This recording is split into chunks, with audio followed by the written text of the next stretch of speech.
My bad. There was a second go live button. I thought I was live, but I wasn't.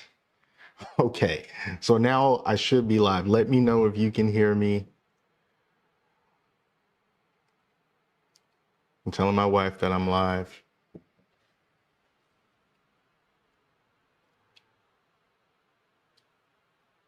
Hello, hello. Just so you know, I did start on time. I just wasn't live when I thought I was live, but I didn't do anything. I was just hanging around, just waiting for people to, just kind of come in.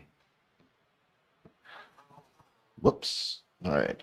Audio is clear. Good, good, good. All right.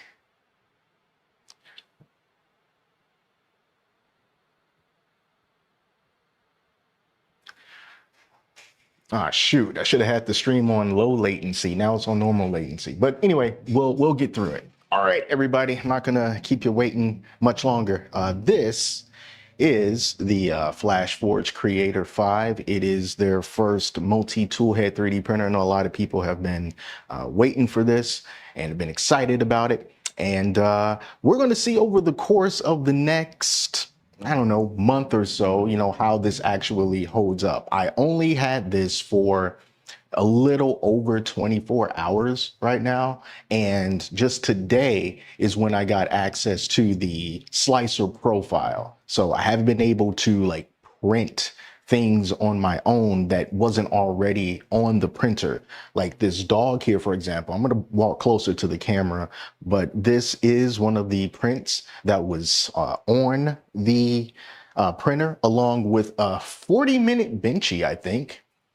So let me bring this dog up to the camera. I'll try my best to show you what this dog looks like. This is very dark. This is very dark. See if I can get some light over here so you can kind of see the dog. Now I do have a unboxing and setup video, and I think I'm going to put that out maybe about tomorrow or something like that.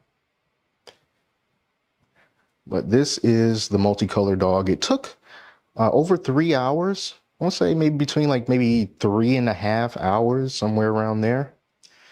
There's a look at the bottom of it. And there's the side of the dog. Now, all in all, I think it's fine. I think it's a fine dog. But besides that, I have not printed anything else. But I do have some files up here that are queued up that I am going to print today live, and those should not take too long. And I'm also going to try to keep up with some of these comments here. All right. So the first thing I want to tell you about this printer is the installation and the setup process. I'm going to wait for that loud car to pass. All right, so if you have a Snapmaker U1, or if you looked at videos about the Snapmaker U1 and about that installation process, it's not difficult, but it does take time because you do have to connect all of the primary core components to it. You have to connect all of the tubes individually. You have to do the tensioning of the belts yourself. And like I said, it's not difficult, but it is more involved. But with this printer, it is super simple because Flashforge has pretty much done all of the hard work. If you look over right here where all these tubes are coming out from, and then right here, in fact, let me just switch the camera angle real quick so you'll be able to see exactly what I'm talking about. Oh yeah, I got 2 camera angles. All right, so this right here, now these are the individual tool heads that are magnetically attached.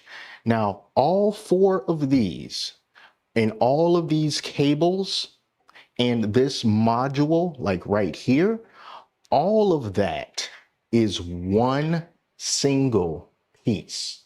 One single piece. It's like a cat of 9 tails, and it just comes in the box completely assembled.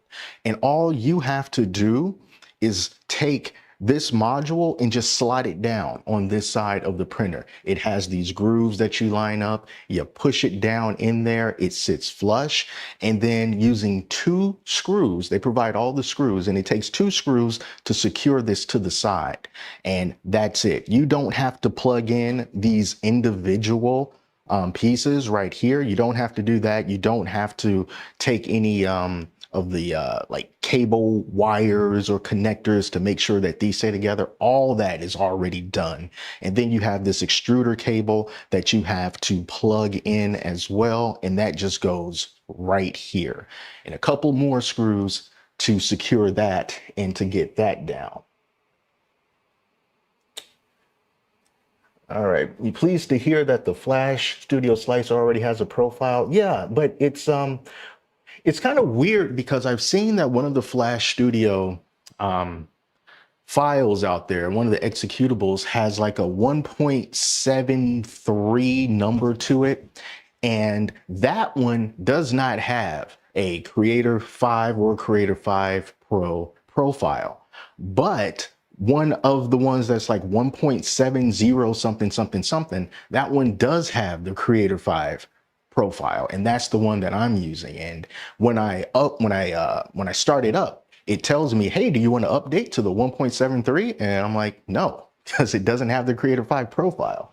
It's pretty weird. You are not super late. How did he get his hands on one? Because I am a privileged YouTuber, and Flashforge sent this to me. That's how I was able to get this. So do not fret. Do not fret. You will see it print today. I have some stuff already queued up. I just kind of wanted to go over, you know, like how the setup process worked with this. As far as the screen goes, this screen is smaller, at least it feels smaller than the screen that's on the 85X or the 5M Pro. But it is capacitive, so it is more responsive, and there's no ribbon cable. No more ribbon cables. Instead, you just have the male connectors on the back of the screen. It plugs directly into the frame of the printer. That's where the female ends are. Just plug it in. That's it. And then there's 2 more screws that you use to keep it on the frame so it doesn't fall anywhere. And you can tilt it. It is adjustable. All right, so that's good news right there. What else did I have to do? You know, bed screws, you got to take out 3 bed screws to free it up because it's secured while it is in shipment.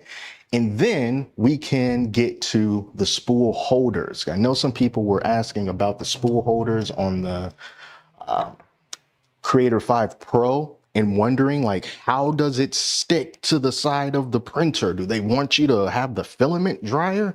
The answer is no. The answer is no. All right, so here it is right here. I'll take a look at these comments first. I'm going to be going back and forth. Okay, new here, but the out of time plays in. Yeah, thank you. I love Back to the Future. It's one of my favorite trilogies.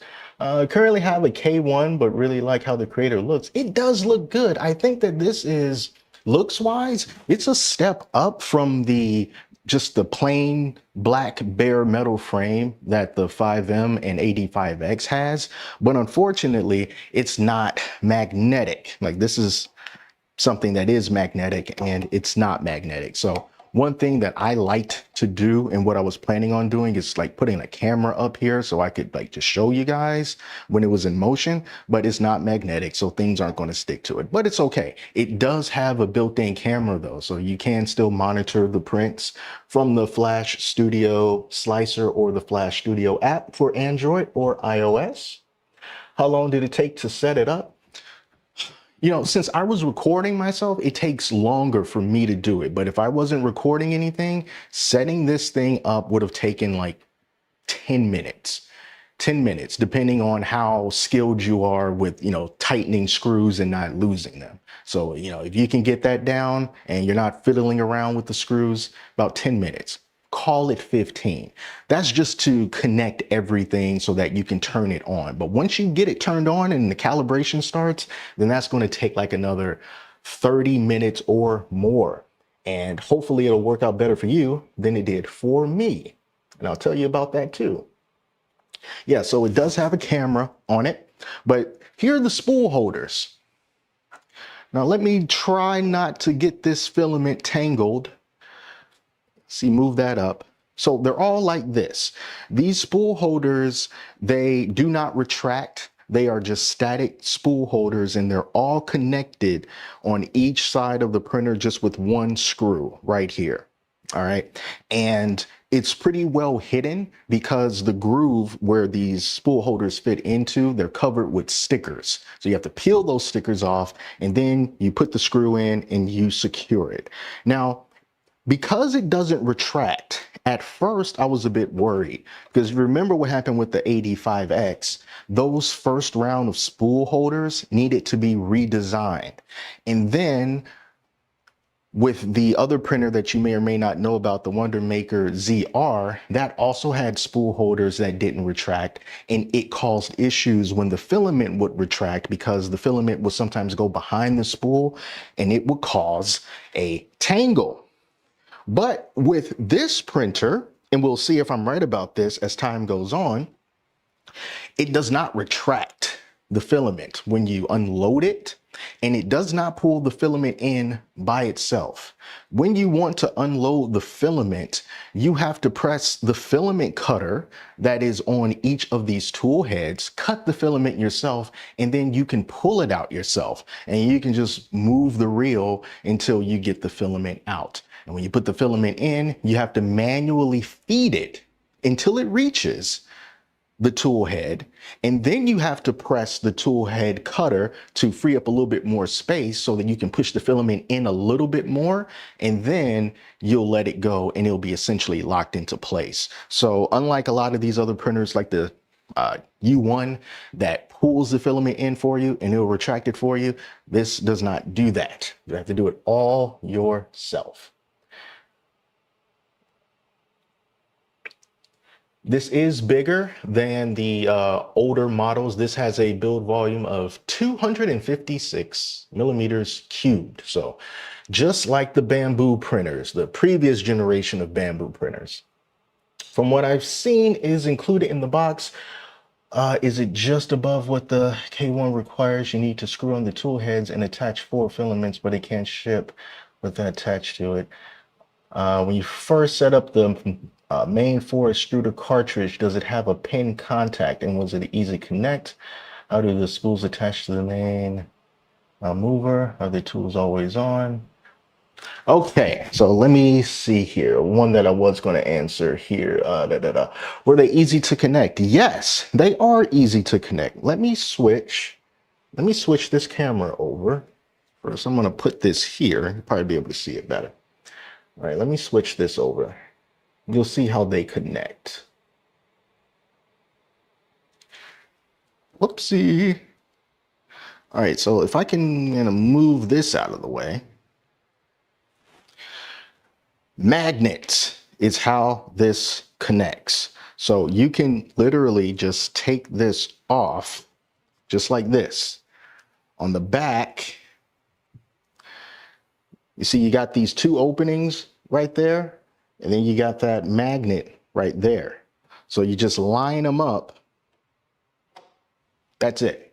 That's how they connect. That's how it is out of the box. You don't screw in anything. You don't do anything except pop it right there into place. It's all you have to do. I love that about this printer in the way that they decided to design it. Much easier this way. Will this get an enclosure kit later on? I believe it will get an enclosure kit. I believe it will. On the back of this printer, again, I'm going to switch the camera angle around.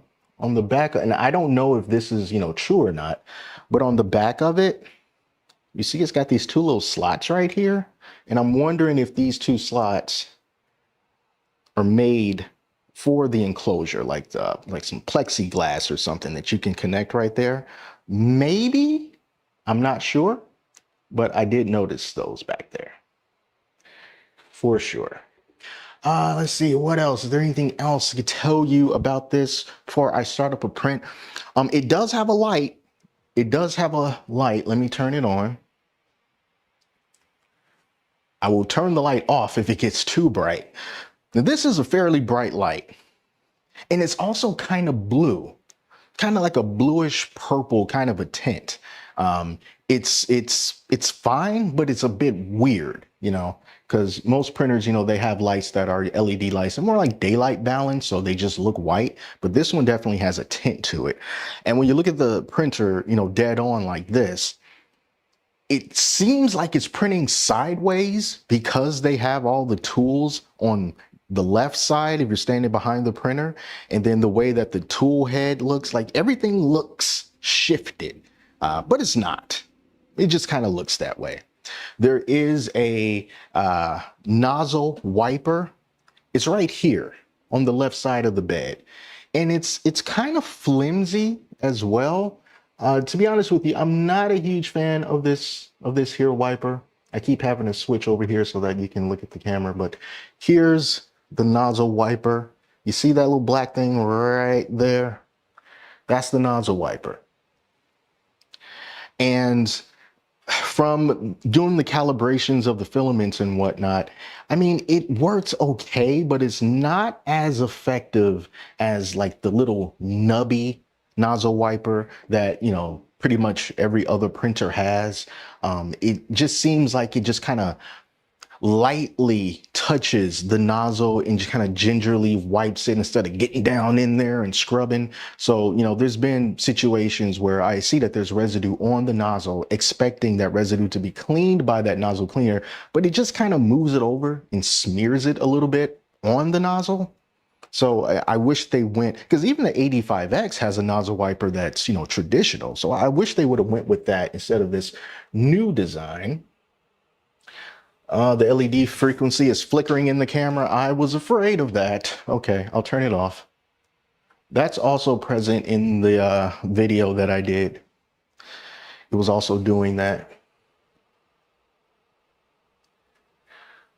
Compare this to the $8.99 Snapmaker U1. Do you feel the $649 Creative 5 is the choice if you want multicolor prints, or is the U1 more polished and worth the extra $250? You know, honestly, I can't tell you that right now because I just haven't had enough time with it, because I've only printed one thing so far, because I didn't have access to the profile yesterday when I got this in order to just start printing things. So I couldn't tell you whether or not it's more reliable or whether or not it's worth it to get this rather than the U1. I don't know yet, but I will tell you that the U1 is quite good. It is a very good printer, and we'll see if this one will be able to give that one a run for its money, but we just don't know yet.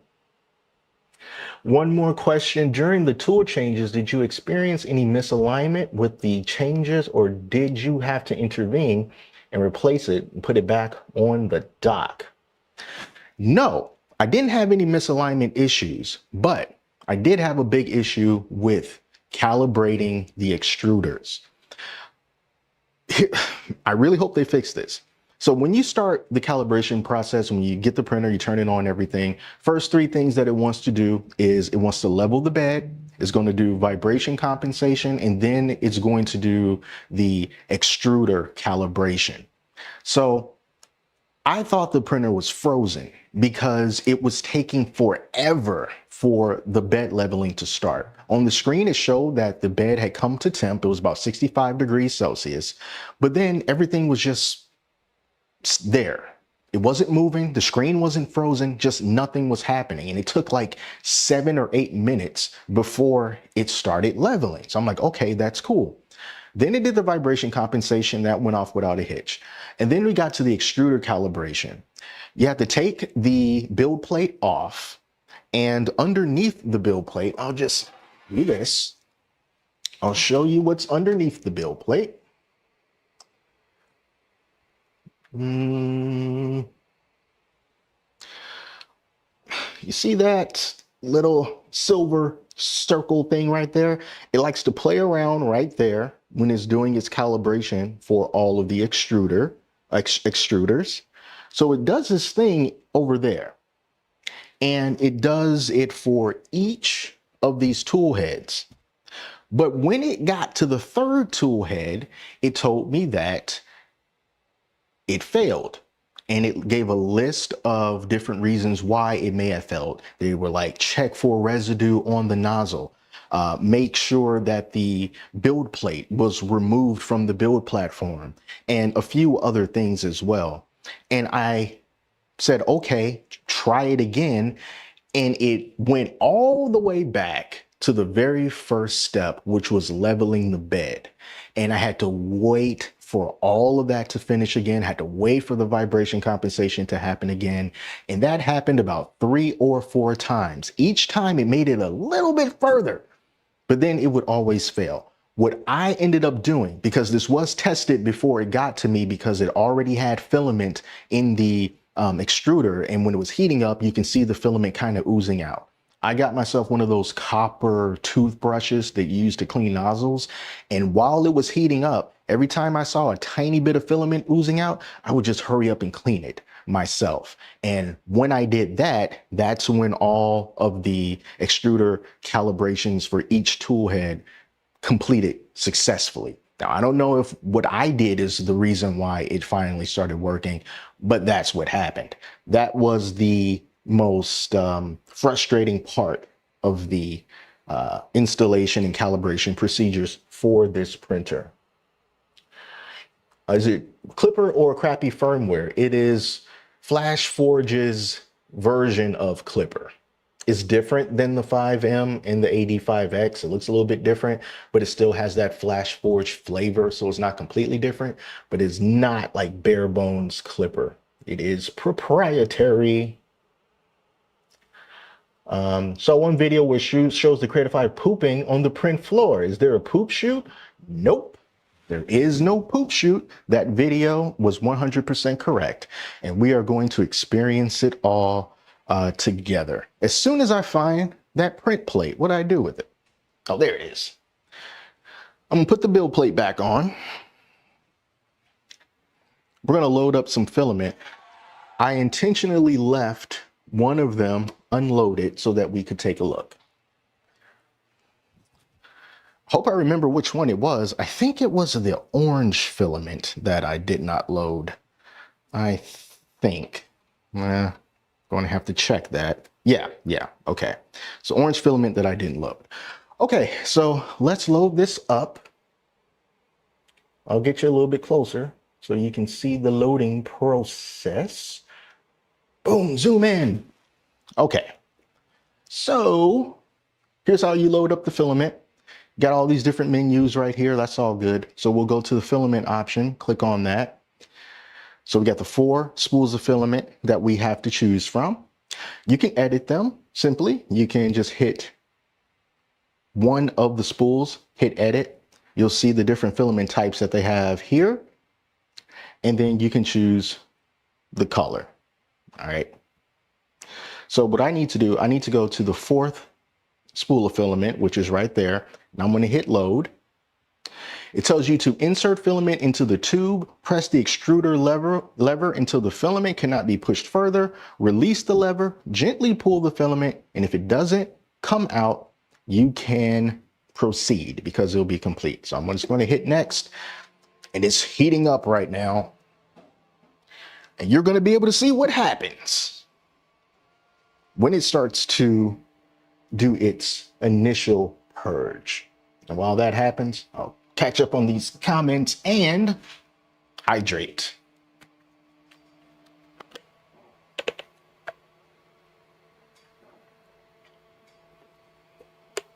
Does a bamboo lap plate fit it perfectly? That is a good question. I haven't tried that. I have not tried that. I'll try that though. I will try it. Because even though it's the same size, you know, I don't know if the shapes of the plates are the same. Is there an ooze shield on the dock below the extruder heads? Yes, there are. There are 4 of them, and they're really easy to install. They slot in very easily. No screws or anything required. It just goes right in. I don't know if it's using the same motherboard as the 85X. Does it have the silly holes in the floor like the Elegoo Carbon, Centauri Carbon 1 and 2? There are some holes where these linear rods are. You guys, can you see that? Can you see the filament oozing? This is what it does. It just drops it right there. And so the nozzle wiper just tried to do its thing, but it didn't completely clear all of that filament. So we have to grab it and pull it out. See that? And that's how much filament is in there. Let's see if you guys can even see this. Yeah. Woo, look at that. But we are all loaded up. In fact, you know what? I'm going to go get a scale. Bear with me for a second.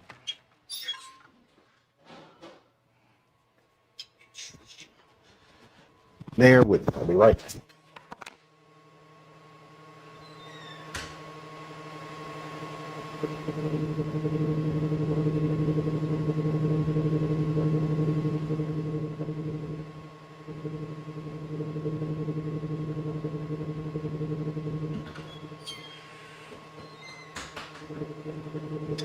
All right, I'm back. Put this mic back on.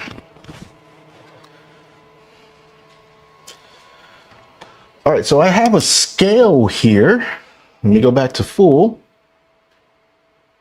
And we're going to see how much that little bit of filament weighed. I need to bunch it up a bit so it's not all over the place. That's a lot of poop for a load. It is. But here's the thing that I haven't tried yet, but I am going to try it. I am going to do a filament calibration with the Snapmaker U1, and I'm going to weigh that filament versus what the Creator 5 puts out, because the thing is with the U1, it coils the filament tightly into balls. That's how we get those filament poop balls. And because this one comes out as, you know, very loose string, I'm wondering if they weigh around the same, even though it's less attractive when the Creator 5 Pro does it. So I'm going to see how that works out, but I'm going to weigh what it just did. 4 grams of filament from that initial purge. 0.4. That's what it said at first. Let me run it again. Yep, 0.4 grams. You poop more than that. Take that, Creator 5. Got nothing on the American diet. I'm not sure if the Pro will have hardened steel nozzles. I want to say yes, but I don't know. I don't know. All right, so now that we've done that, let's start up a print. Let's start a print. So I've queued up a few of them that hopefully, you know, won't take long at all, I'm hoping.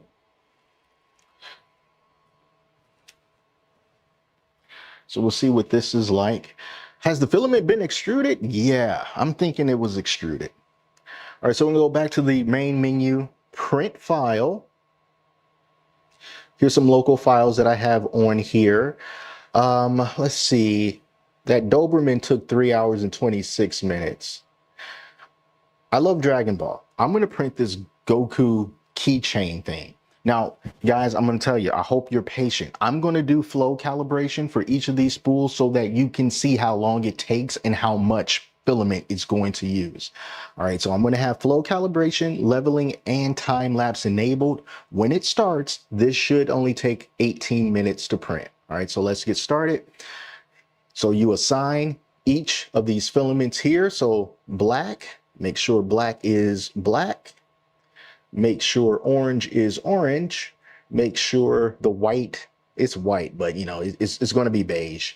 And then blue is going to be blue. All right, so get all those. And we're going to hit print. And away we go.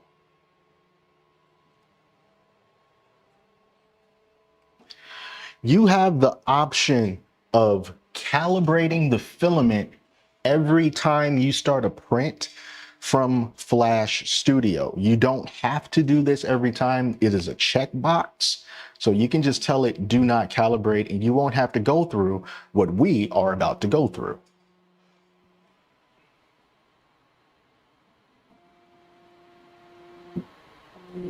Oh, it clipped at weighing the filament. Is the audio not working? Let's see. Well, according to my streaming software, the audio is still going. I do have on like this I'm not even sure what it's called, but it's supposed to help to cancel out any really loud noises and whatnot. So maybe that just interfered with it.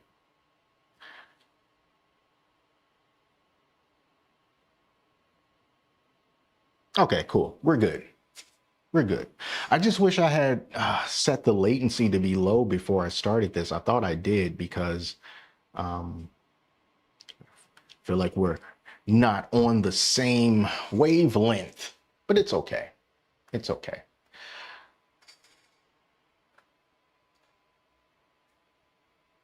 Let me see if I can maybe move this to be a little bit more centered for you.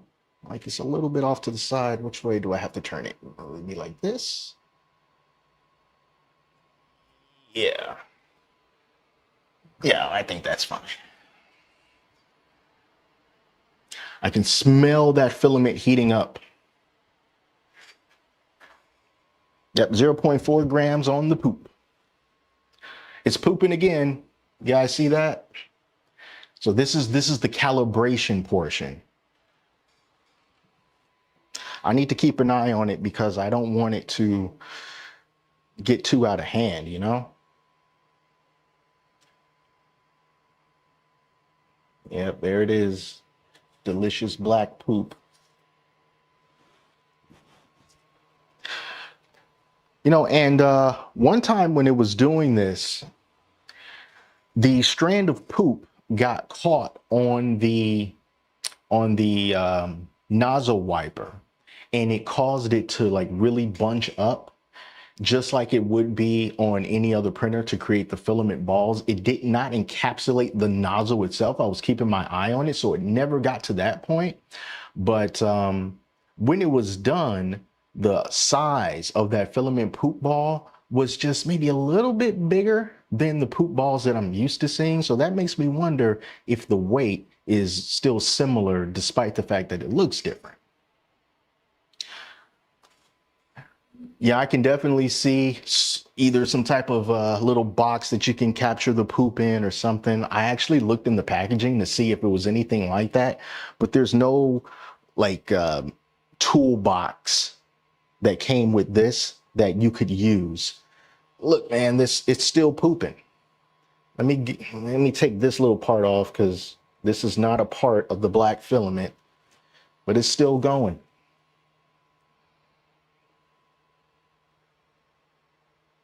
Let's take some guesses in the chat. How much do you think this is going to weigh? I'm going to weigh it when it's done.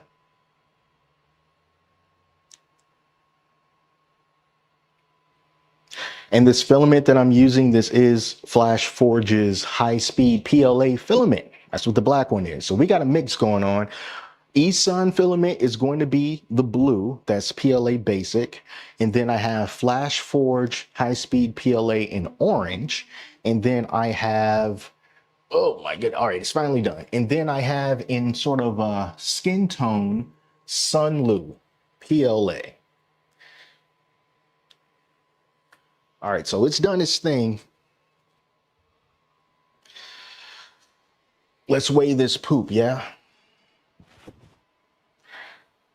All right, I'm gonna bring it back to the full screen.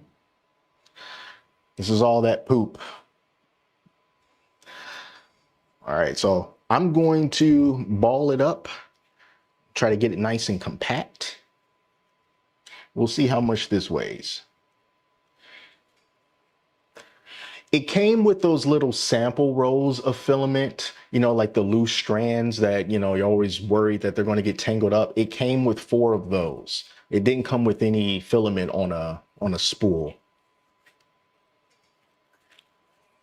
All right, so what we got here, we got 0.65, 0.8, 1.5, 1.2. Okay, let's see. Get the scale out.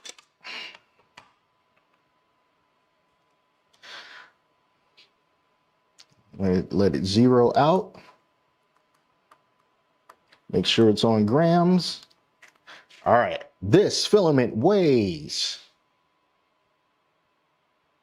0.9 grams. 0.9. I'm going to do it again, zero it out. And 0.9. Almost a gram of filament. So the Happy Extruder came very close. Oh, Happy Extruder came close, as well as RMix 19. You're very close. 7,000 metric tons buried under the weight of our own 3D prints.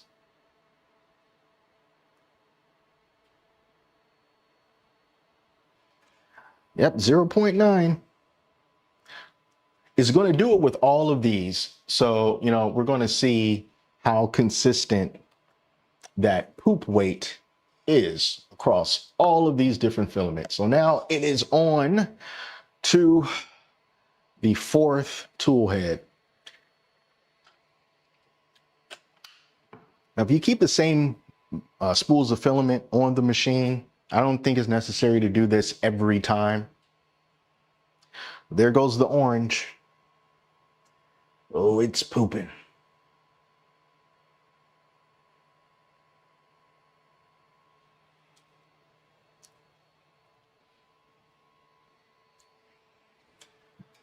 We're going to be here for a while, guys. So get comfortable, get yourself some water, snack, adult beverage, whatever you need, because this printer has got 2 more reels to calibrate through.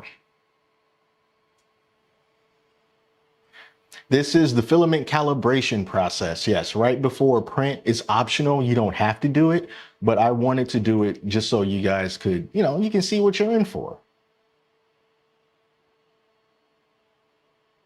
You could benefit from a small purge line for that procedure.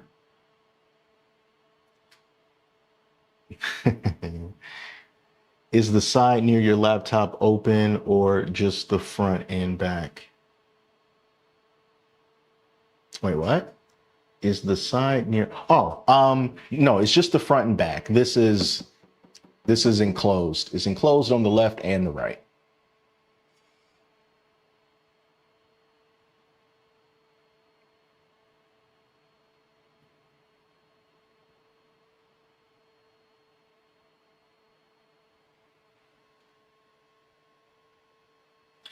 Yeah, see, I wish I didn't have to babysit it as well, you know, because what the U1 did that's just, you know, really, really great is it just has that small, clear poop bucket that sits right underneath the tool heads. I would have loved to see something like that, but that's not what they decided to do here. Because as you saw, once it gets finished purging and then it cleans the wiper, I mean, this ain't going nowhere. You have to be there to pull this out. And like I said, down here where this rod is, this smooth rod, it is an opening right there. And, you know, I don't want nothing getting in there, whether or not it's going to affect anything in any real noticeable way. I still don't want filament to get in there. All right, this one's done. So 0.9 is what we had before. We'll see what it's going to be like this time.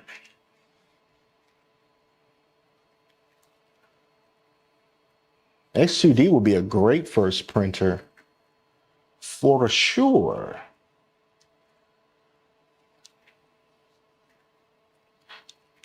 If this is anything like any other printer, we recommend calibrating when you change the filament, I mean, change it to something completely different. If you just got the same filaments on there, you do it once, you don't have to do it again unless you change it again. How close does the poop get to the lead screw and the smooth rod? Very close. That's why I don't want to leave it by itself. It gets very close to it. Oh, thank you for sharing the stream. All right, so let's weigh this orange filament and see if it's going to be 0.9 like the last one was. I'm going to put this on here and zero it out. This one is, hey, 0.9 again.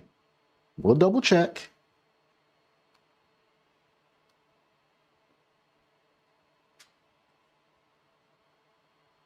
.9.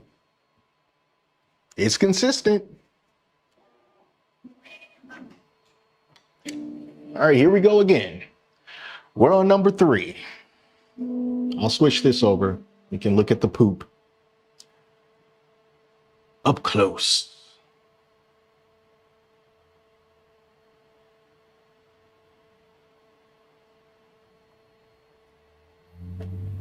So as far as the spools on the Pro, if it's anything like this one, they are set up in the exact same spot, or at least the mechanism for attaching them will probably be the same, because on the side of the printer, and I showed this earlier in the stream, there's 4 slots on there's 4 slots total. There's 2 on the left and there's 2 on the right side of the printer, covered up by tape. And you have to remove that tape. It exposes a spot where you can put the spool holder in, and you secure it with 1 screw. So it's probably the same way on the 5 or on the Creator 5 Pro as well, I would imagine.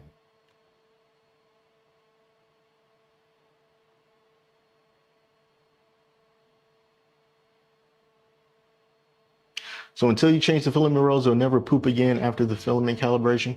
It's all up to you whether or not you want it to calibrate the filament and go through this pooping process. Because in Flash Studio, when you go to send the print to the printer, there'll be a checkbox that you can click if you want it to calibrate the filament. If you don't want to, then you leave that box unchecked and it's not going to go through this procedure.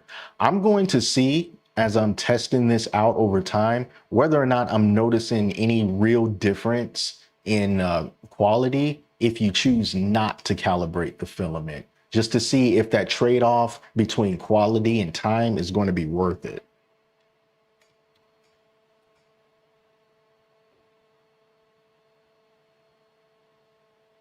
I guess the tape was just there to maybe just keep things from getting in there, like during the shipping and packing process. That's what I'm guessing. Because at first I didn't know that that's what you had to do, because it looked like it was a part of the printer, just like a design thing. But you know, the instructions like take it off, and I thought that maybe it would be like a rubber stopper. Like, nope, it's just really really nicely camouflaged tape. All right, I'm looking at this beige filament. Looks like it's gotten a little caught up. Oh, there it goes.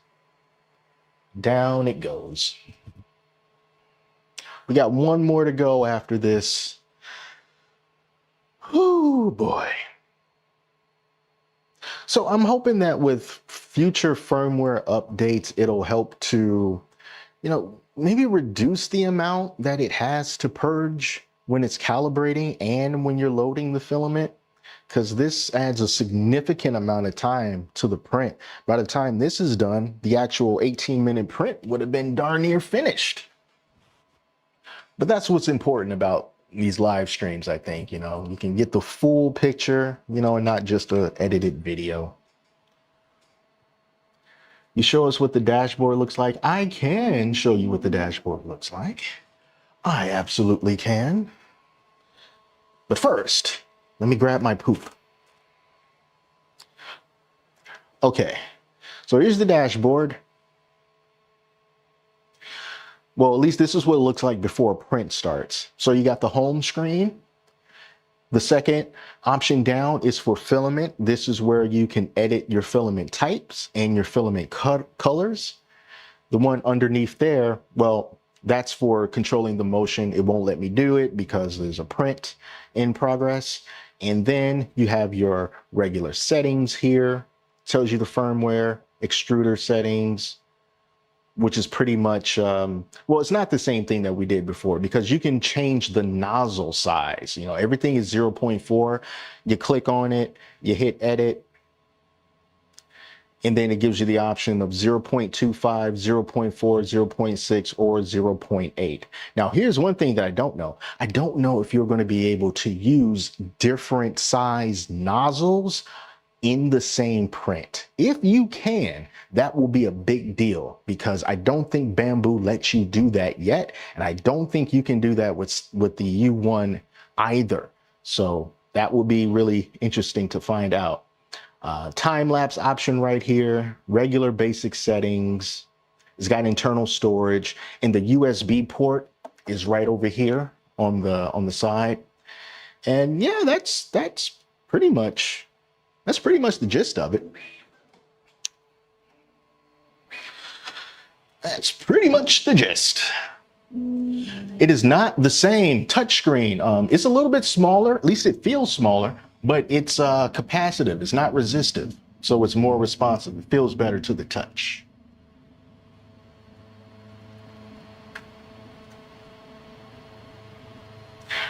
Wash my hands before or after I poop? Of course.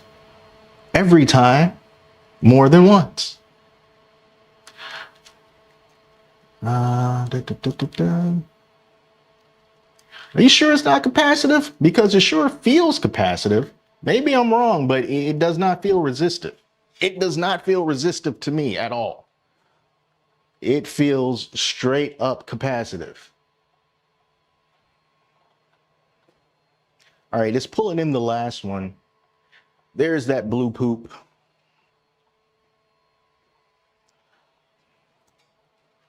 At least with this screen, you will not feel the need to have like an external stylus in order to make your taps definitive.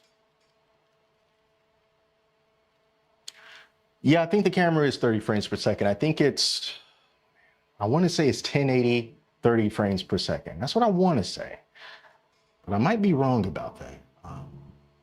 I'm going to jump into the slicer and just see what it says, if it says anything. I don't know.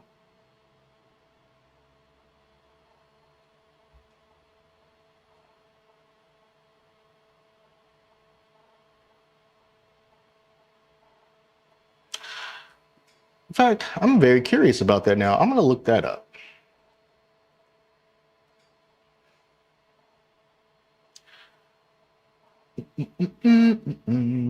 Creator 5. What is your camera resolution?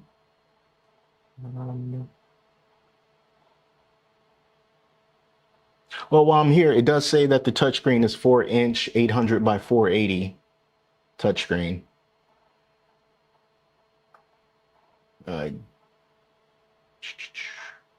Okay, yeah, here's the camera. Full HD, 1920 by 1080 at 30 frames per second. Look how that blue filament is just, it's leaving the printer. It's leaving it.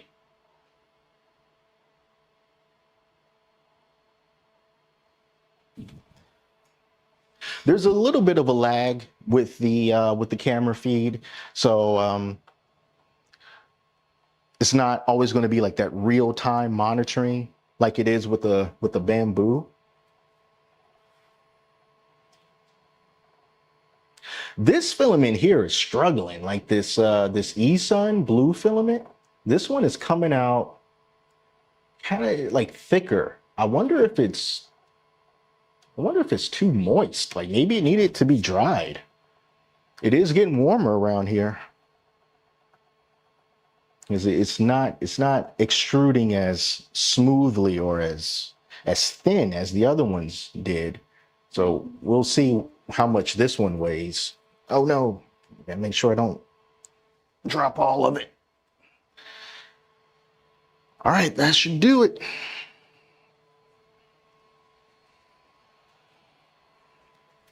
I don't even think I weighed the last. I need to do that.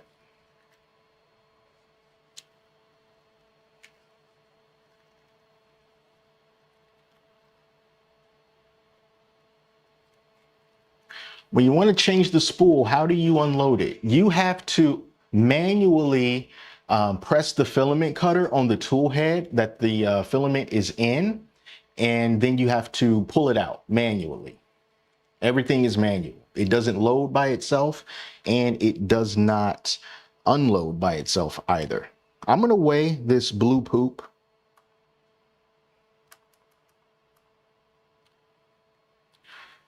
See how much this weighs. The blue poop, 0.8. Yeah, 0.8. And I felt like I dropped a small portion of it. So, you know, it may have also been 0.9, but then we got the clear or the beige. Did I not switch over? I didn't. The beige poop weighs 0.9, just like everything else. Yep, 0.9. So that is consistent. We can just say that the amount of filament that it calibrates right now is 0.9 grams per spool. And this is with 3 different manufacturers. All right, let me bring you back close so you can see what it's doing.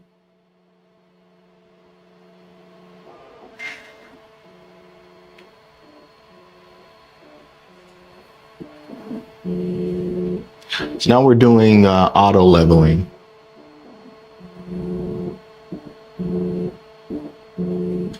All right, let me see if I can catch up on this.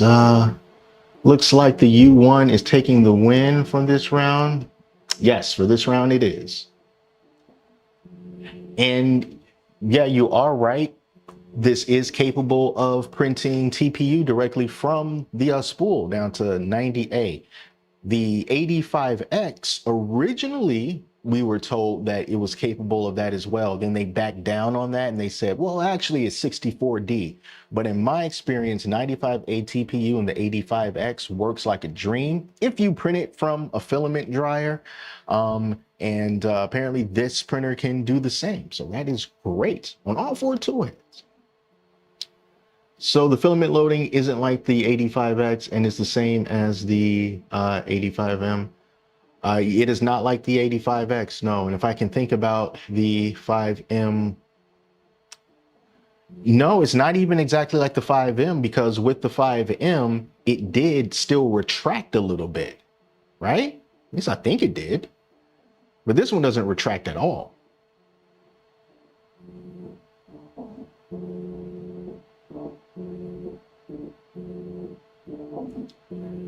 Is that good enough for shoes? 95A, is that good enough for shoes? I would say no. That's a little stiff. That is a bit stiff for shoes. Do you think that load function is because of how poorly the 85X auto loader works? I don't know. I want to say that maybe it has something to do with the fact that the filament spool holders on the Creator 5, they don't retract at all. And if the printer retracted filament, but those filament spools didn't move to get you that tension, then there's the risk of the filament going behind the spools and causing a tangle. So I guess this is one of those, what came first, the chicken or the egg kind of a thing. But I don't know. I wouldn't think that is because of the 85X.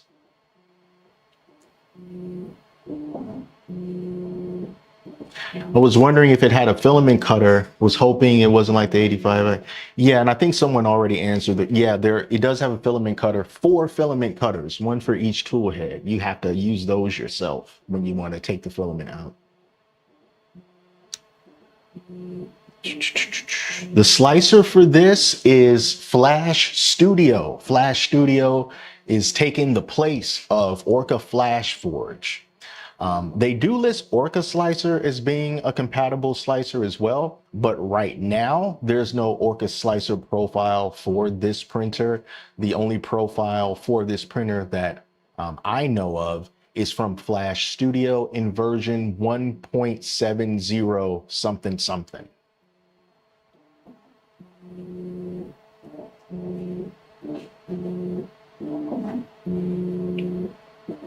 You so kind for not speeding the video up and allowing us to get full realistic look. Yeah. You're very welcome. The chamber lighting is fine. There's one LED on this side of the printer. It's kind of bluish. It's like a bluish purplish tone. And the reason why I don't have it on right now is because it interferes with my camera and the light frequencies makes everything flicker. And I don't want to do that to you. But it's okay. I don't like the color as much as any other printer because with other printers, it's just a nice, clear white light as opposed to, like this slightly toned light. But as far as the brightness goes, it's plenty bright. All right, let's see where we are. Woo, still doing our auto leveling. We're almost there, guys. Fingers crossed that the print is successful and that it looks good. Uh-oh, we got a little bit of orange filament on the bed. I am so tempted to touch it. I'm going to touch it. I probably shouldn't have put it right there. Let's see if I can. All right, I got it. I think I got it. I don't got it. All right, I got it. You guys ever been messing around with your printer and you're like playing chicken with it? And you're thinking that I can get that filament off the bed before the tool head comes and, cuts my finger off. I had one of those moments. It's not going to cut your finger off, but it'll make you jump if like, oh God, it's coming towards me. It's coming right for us.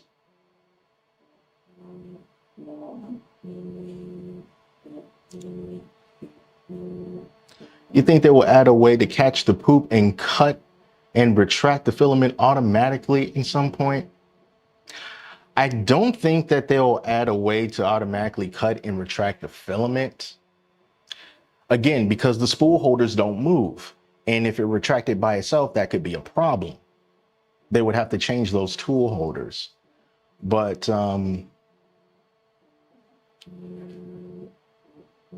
cutting the filament, I mean, I don't really mind it too much.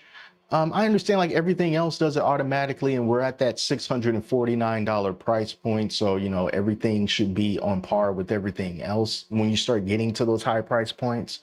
But I mean, right now it's not horrible, I guess. It would have been nice if it did it by itself like everything else did.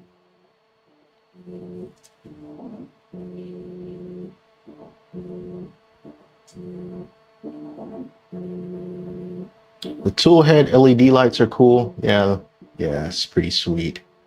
I'm glad that they added, these quality of life features that the other printers were lacking. It brings it more on parity with what we're used to right now and what we're expecting right now.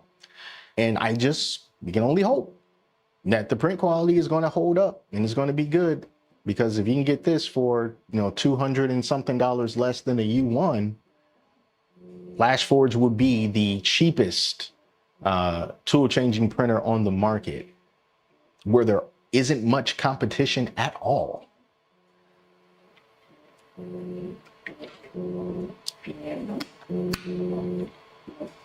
It's a good time to be alive in the 3D printing world. Can you use full spectrum color printing software like you can on the U1? Sorry if you already answered that and I missed it. No, I didn't answer it, and I am not sure. I'm not sure about that. I haven't even tried full spectrum on the U1 yet myself. I need to try it. I haven't tried it yet. It looks cool.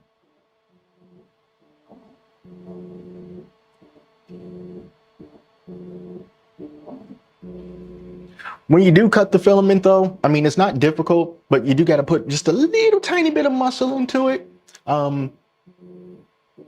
But yeah, it's not difficult, but you can definitely feel the, excuse me, the extra amount of pressure that you have to put in it. But when you cut it, you definitely know that you cut it. You get a very good feedback response from it. So I heard the Creator 5 and Pro is better than the U1 if you're printing engineering materials.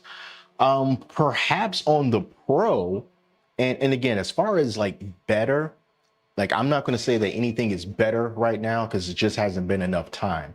But as far as being generally a better choice for engineering materials, because the Pro has a heated chamber and that can keep the layers bonded more strongly together, and it can prevent warping on some engineering materials, then like, yeah, generally it would be the better choice.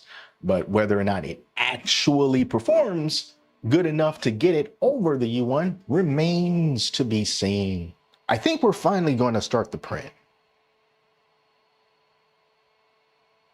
Just thinking about it, you're thinking about it. That's cool. Take your time.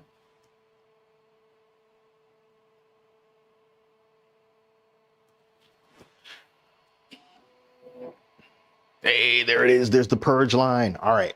So because I know that this is not going to come to the corner of where my web camera is, I am going to set up the web camera so that you guys can see it more clearly. Let's see here. I'll put that like right here. Hopefully it stays put. Let's see what it looks like. Maybe we can make it a little bit higher so you can see the tool heads. Woo! It's the best that I can do.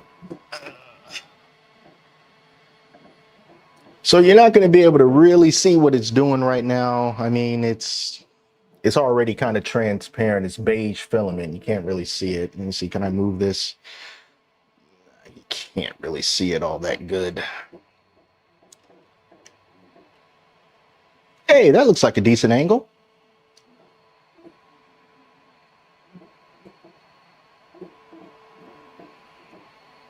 I just hope that it doesn't like swing back and like nails the camera. That would be bad.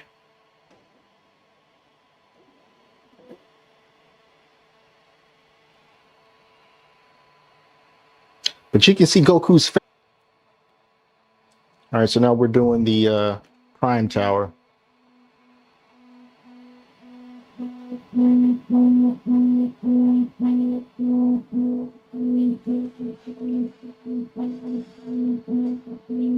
right, let's see what we got here. Did you get extra blades in the packaging? I didn't see any. I didn't throw everything away yet. I'll go back over there and take a look, but I didn't see any extra blades in there.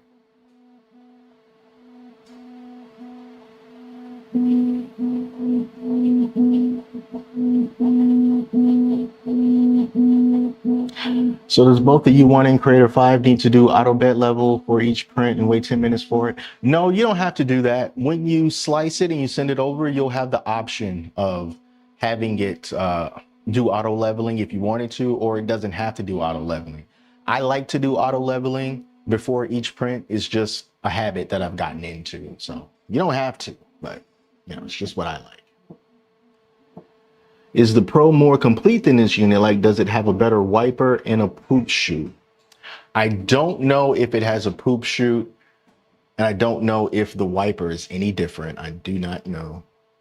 Why did it do the purge line on the right side? It seems like a loss of space. Don't know.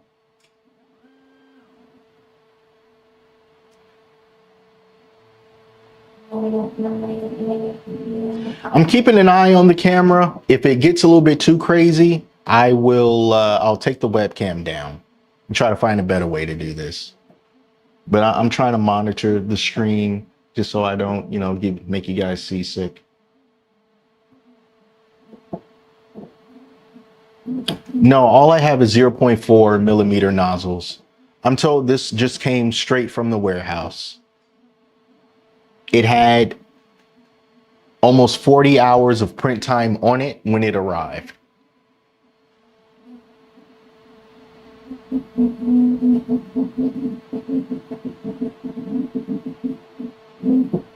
Is that rubber wiper at an angle from the factory? Yep, that's how it came. Personally, I don't like it. I prefer the regular sort of knobby nozzle wiper. It's a lot more effective of cleaning the filament from the nozzle. This wiper on this build plate has a tendency to, I mean, it can get rid of the filament, but it can also smear as well. This function with bamboo slicer, have to download another slicer. Right now, you'll have to use Flash Studio. That's the new slicer from Flashforge that replaces Orca Flashforge. Orca Slicer is another slicer that you could use for this printer, but right now there's no profile for it. I mean, you know, this is not officially released yet, you know, so this is one of, like, I don't know if I even want to call it like a beta unit or whatever, you know, but this is just one of the send them to YouTuber kind of units.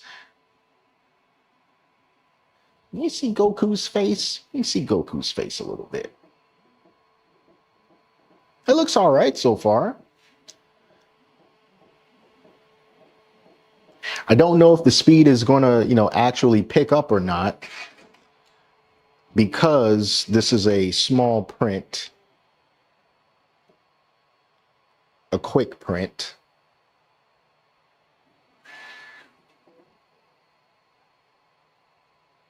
Hold on, let me move this. Okay.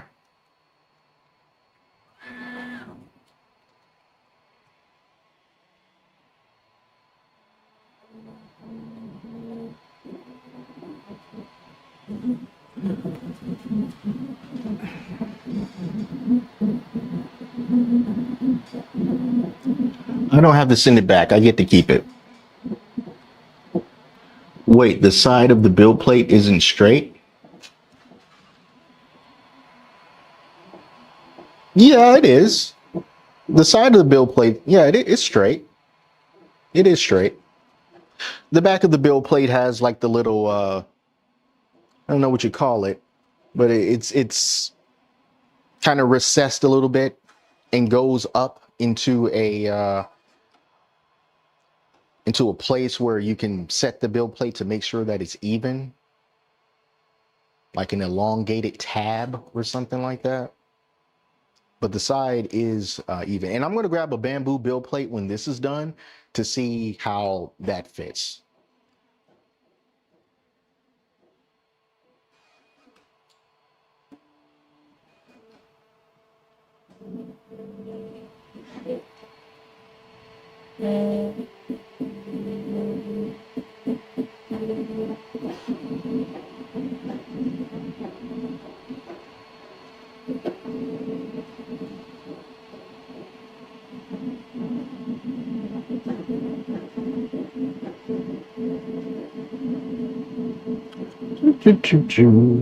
Let's be out of here. Seems like quite an unrefined product. Oh no! Do you have the U1? How would you say it compares? As reading the side tool changing means faster changes than the back with the U1 has. I do have a U1. The U1 is a great printer. Its biggest issue, I think, is its software connection between the printer itself and the slicer, which is Snorka. Folks call it Snorka, but Snapmaker Orca. In my experience, like, there's always some sort of weird connection issue that I have to retry about 3 times before everything will sync up again. And I have always had a difficult. All right, I'm going to take the camera off because it's starting to shake right now. So I'm going to take this one off and we'll just go back to this. Maybe we can zoom in a bit, because it's starting to pick up speed now. But besides the weird issues with the slicer and its communication with the U1, the printer itself is just fantastic. It makes some very, very, very nice prints. Was there a second part to your question? And I can't say how it compares right now, because you are looking at like the second print that this printer is printing. in my house. So we don't know yet.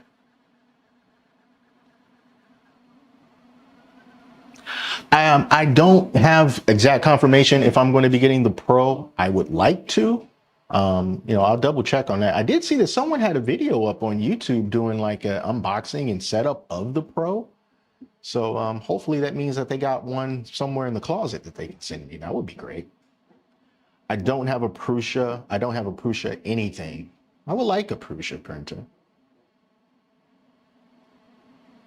It is a fork of Orca. It is a fork of Orca. In fact, I can probably show you. Hold on.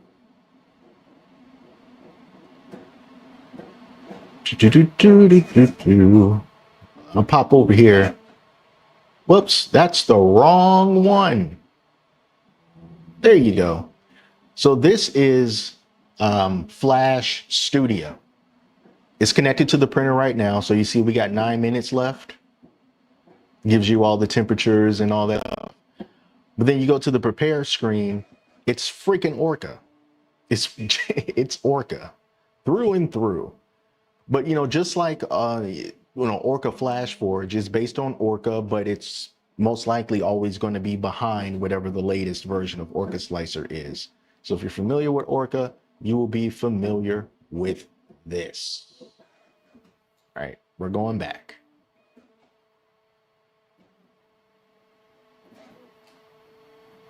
We're just gonna get you guys a better angle of this. The poor webcam will be shaken half to death.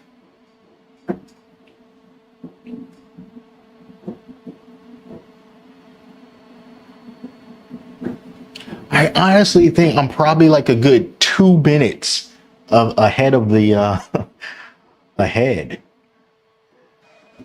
Oh my goodness. The Pro looked real clean in the unboxing. Nice. Does the normal Creator 5 come with a filter for fume control? No, I don't think so. I do not think so. They got like some, I don't know if these, it's like 2 square parts on the side of the printer. I haven't tried to open them, but since it's open on the front and it's open in the back, I don't think that would do you any good.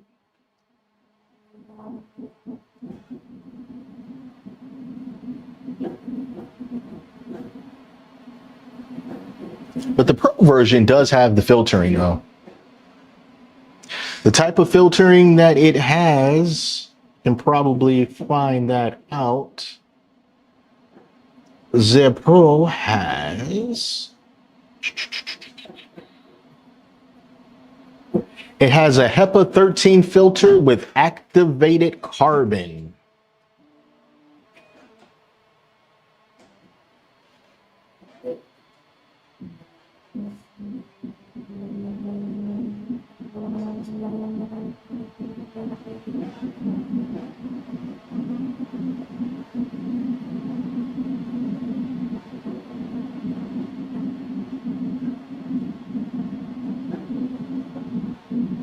Should I wait for the community to look more deeper on the Flashforge or just order the U1? I will say that the U1 is the safe choice at this point. It's a more expensive choice, but it is safer simply because it's got a lot more miles on it compared to this one. So I guess the main question is, how patient are you?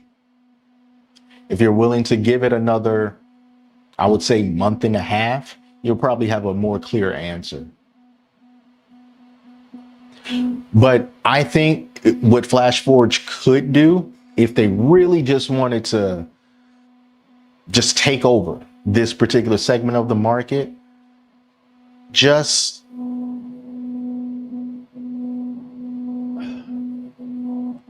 don't do the proprietary software in the Clipper forks and just leave it at Clipper.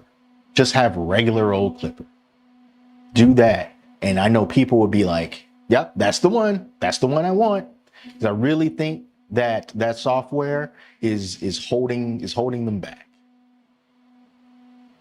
I understand that their software, it can make the whole process more easier, more understandable for people who, may not be as technically inclined or who don't want to dig into what Clipper can offer. but I think it would do them more good than harm by just letting the people have Clipper the way that good Lord intended. Oh yeah, it's definitely shaking. It's definitely shaking. Yeah, the Flashforge printed before. Oh yeah, it's shaking. But then again, this table is up a little bit. So like, I don't know if it's the table that's shaking a little bit or the printer or if it's both. It's probably the printer. I'll check to see on the bottom if it has like those hula feet, like the bamboo printers do. Because it might have hula feet.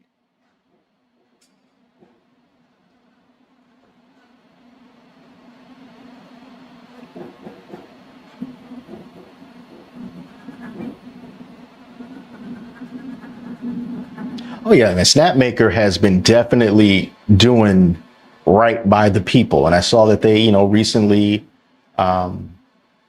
released all of the different changes that they made to Clipper, and they did what they were supposed to do and gave it back to the community, with the exception of anything that was implemented in the printer that wasn't based on Clipper. They keep that a secret and proprietary, but the stuff that they did use, they gave back. We are almost done here. We'll be able to see good old Goku.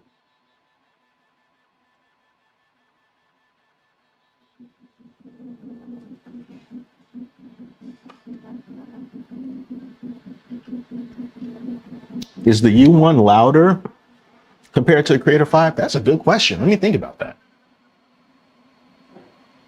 I want to say the Creator 5 is louder.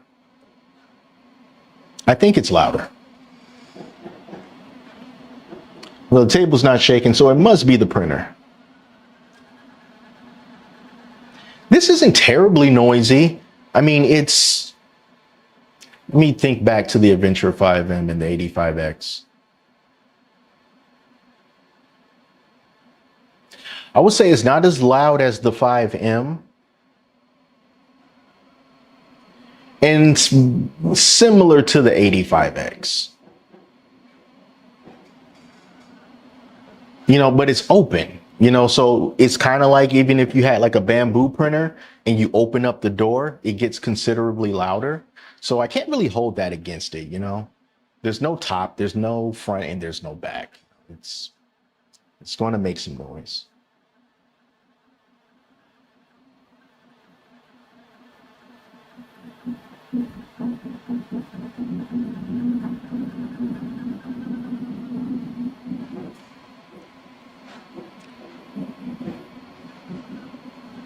See how much time we got left on this. Should be any moment now. We have 1 minute, 90% done. Oh my goodness. It is shaking, this table.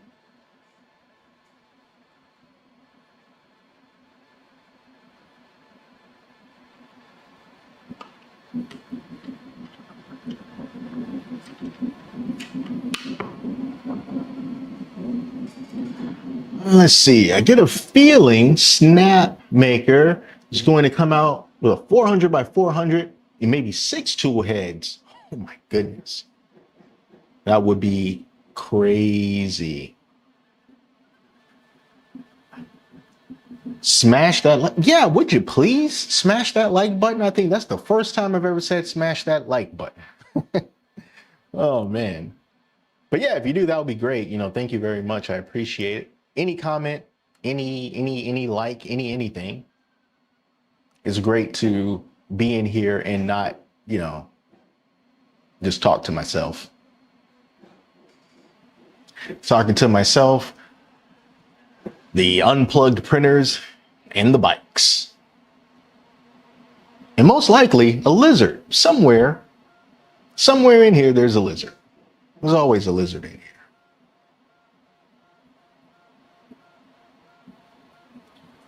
Oh, cool. So you're going to provide some clarity on the unrefined comment. What do you see? On who on the engineering team thought purging filament like that was a good idea for starters? Yeah, I got to agree with you on that. It's getting wrapped around the lead screw at some point. Yeah, that wasn't a good call. You're right about that. I don't think anyone would argue with the fact that the way that this purges is definitely Definitely not ideal.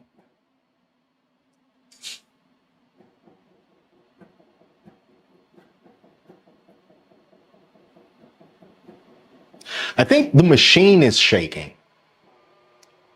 I'm gonna see if it has hula feet under it in a second. But it's done. Hooray! And it makes a little jingle when it's done. You can turn it off though. You can turn off that jingle. You don't have to listen to it. And it also makes a like a little jingle when you turn it on, just like the 85X does. You can turn that off too. So 19 minutes, just like the slicer said. I think the slicer said 18, but you know, this is at 19. You can choose to print again if you want, or just hit OK. We're just going to hit OK. I'm taking this off. Does it need to cool? This filament that it purged on the lines on the front, it's a little bit, I mean, it's not dug into the plate, you know, it just didn't come out like super cleanly. But I got it off. It's fine. I'm just nitpicking. All right, let's try to pluck Goku off of here. I'll try not to get my fingerprints on it too much and cause the next print to fail. Okay. I need to see what you guys see. All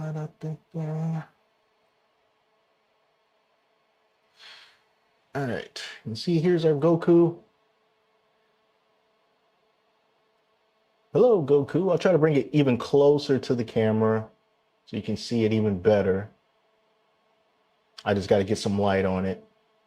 All right, I'm coming around the front. Let's go back to full. I'm gonna come around the front. Hopefully there'll be enough light for you to see.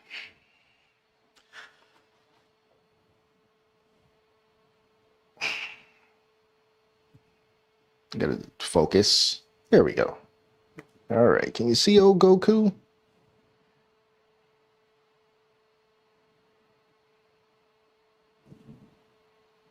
I'll flip it over.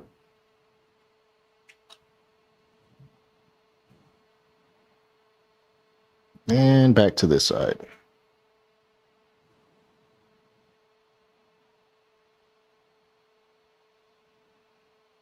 Okay. Refocus. It's a little thin in areas, like Goku's ear. Could have done with a little bit more filament there. I'm looking at his shirt. Looks like that one, his shirt could also been filled in a little bit more. So this one looked a little bit patchy. It's not horrible, but it could be better. It could be better. If you guys were able to see that good enough, let me know what you see. Clean looking, okay. This should have come out much less printer waste. You should only need a thin poop bucket. Would you recommend buying the Sunlu filament or S4 dryer box, connecting it to the Creator 5 for the retraction? For the retraction of the filament? Well, the printer doesn't retract. You do all the retracting yourself. But you want to print it from the dry box? I mean, yeah, absolutely. But I don't think you have to do it just for retraction unless I'm not quite understanding your question. Please run a print without calibration on. I am not going to run the calibration again. Trust me, I'm not doing that again. All right, let's start up the next one. Now, when I sent these over to the printer, oh yeah, I said I was going to check to see if it had hula feet. Hold on, let me lift it up. Let's see. Yeah, it does. It has little circular nubby feet. You kind of see me moving a little bit. It's got like some little hula feet. All right, I'm going to take the prime tower off. Oh yeah, and I also said I was going to grab a bamboo plate to see if it would fit. Oh man, oh, how am I going to do this? All right, I'll be right back. I'll grab one.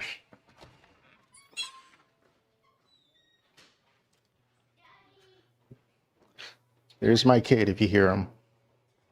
I'm trying to grab a spare build plate. If I can find one.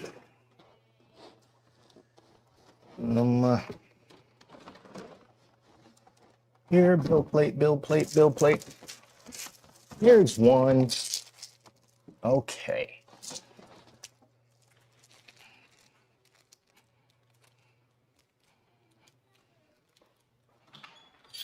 All right, so I have grabbed a BQ build plate. These were for like the A1 or whatever. I forget which one. I did not open this one. So we got a bamboo build plate. And let's see if it fits. Oh, this one still has the tape on this side. We're not going to worry about it. All right, so let's just try to slide this on and see what happens. Huh. No, not even close.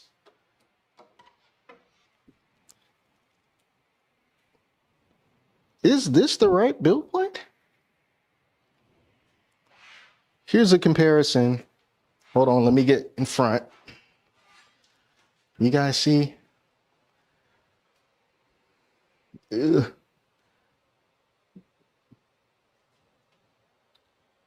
I'm trying to, okay.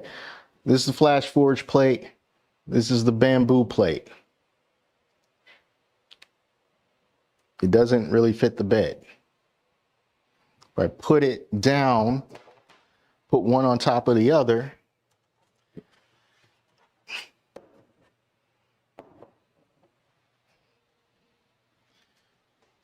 and then here's the back. See the Flashforge plate sticks up from the top?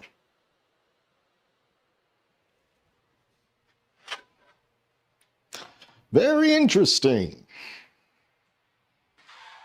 All right, let's put this back. The alignment is, I mean, it's decent, but sometimes you gotta do it more than once. All right, let's start the next one. Full power, create now. Yes. We're gonna do like a first layer 4-color test. We're gonna turn flow calibration off. I'm gonna keep the leveling on for this first layer test. All right, so let's just assign our filaments. So this is going to be that one. I think black is black, blue is blue, orange is orange. Let's go.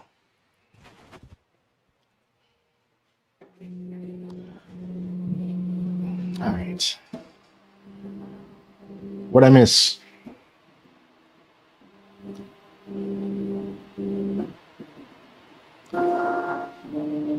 How long did all that take? Man, including the calibration that happened before, I'm not too sure, but I would say we were probably close to a half hour on that, if not a little bit more. I'm not sure how long or when that dryer box is coming out. I have no idea.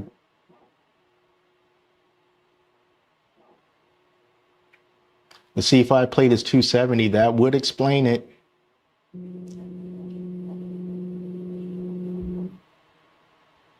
Oh, you didn't see the print? I'll show it to you up here, or you can rewind it. So I'm guessing like the bed itself is 256, but the plate itself is bigger. Guess that's how it goes. Let me move my hand out the way. I don't get. Yeah, so there's Goku, but you can rewind a little bit so you can see it even closer.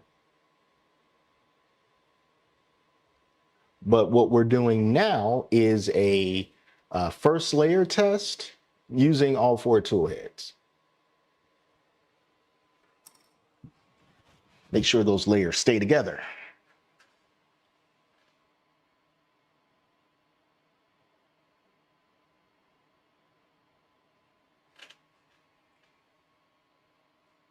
I'm gonna adjust this as well. Like maybe I can. Hey, there we are. Now we're both on. Sweet. All right.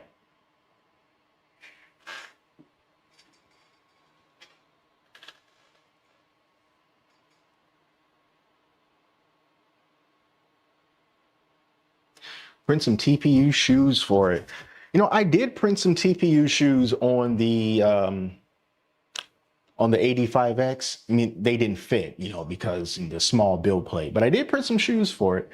And just 95A is just too stiff for shoes, you know. And you also got to find a good design that takes into account the bottom of the shoe, because when I did print some TPU shoes that I could fit, and I printed those on the Snapmaker U1, they're very slippery. There's like no traction, no traction. It works fine on carpet, but you put it on some smooth floors and yeah, you're going down. Eventually, you are going down. So if there's like a design to take that into account so you can actually have some traction on your shoes, that would be great. Is there calibration for a nozzle alignment? Unless that's a part of the extruder calibration, I am not sure. There's no function on there that says specifically nozzle alignment. Initial impressions, there's only been 2 prints that I've made on this so far. One is for this dog here, even though if you can see that, but there's this dog here, and then we did this Goku. It's fine. It's fine. The dog, I think, is, I like the dog more than the Goku. When I look at Goku, I see just a few like thin spots. I'm not sure if that's due to the transparency of the filament or not. I don't want to make excuses for it. I'm just telling you just what I see. It looks fine, but I would like for it to be more filled in.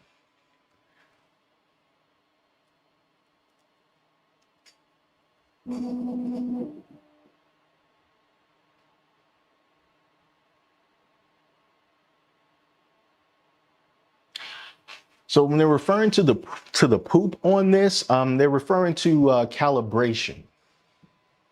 What the, did it calibrate some more? Oh no, it was just, I guess, just, wait, what was it doing? Did it poop a little bit more? This is white and black. Well, I guess it did a little, I guess it has to do a little bit of poop in the beginning.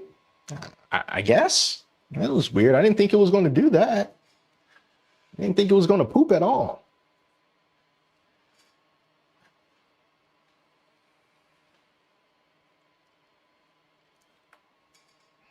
All right, let me try to get you closer here because I can't move the camera because it's like a lot. Whoopee. Whoops, whoops, whoops. So let me see if I can make this bigger for you so you can get like a really good close up. It's probably going to get a little bit blurry because it's going out further than it's supposed to, but how's that?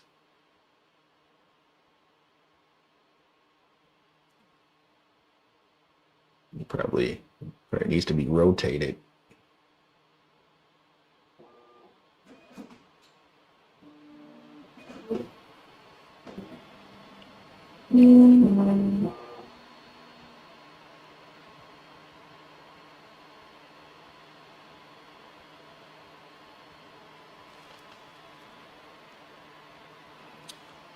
I'm pretty sure somebody's going to make a poop bin model, you know, but in the meantime, you can just put a small little cardboard box or something under there. It'll get the job done.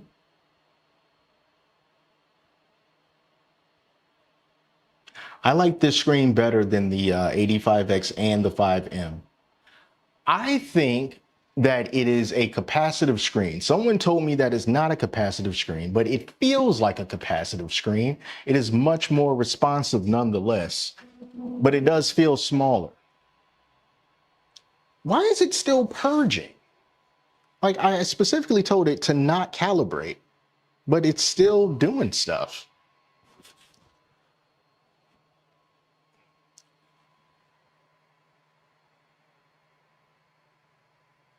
Well, that's what the live stream is for. I specifically said no, and I don't think that it's calibrating. I'm not sure what it's doing, because if it was calibrating the filament, it would poop a lot more. As we saw previously, it poops not or 0.9 grams of filament for calibration.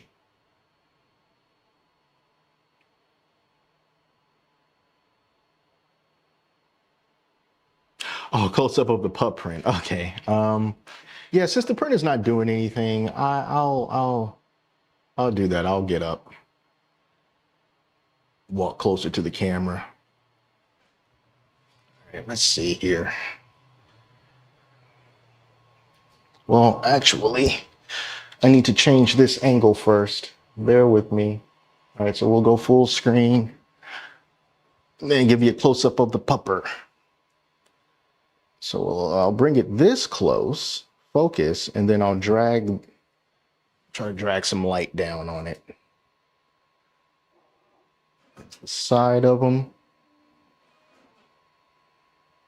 It's the front of them. And here's the other side.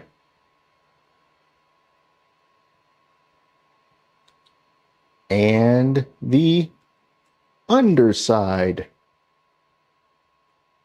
And back to the front. There we go.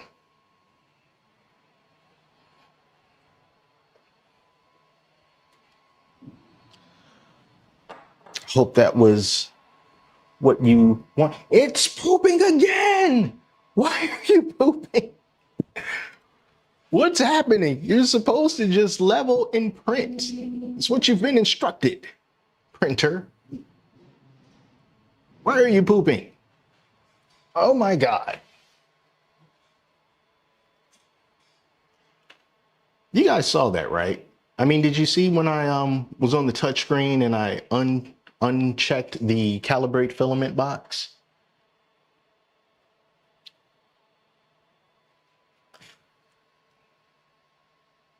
I don't know what it's doing, or why it's doing what it's doing.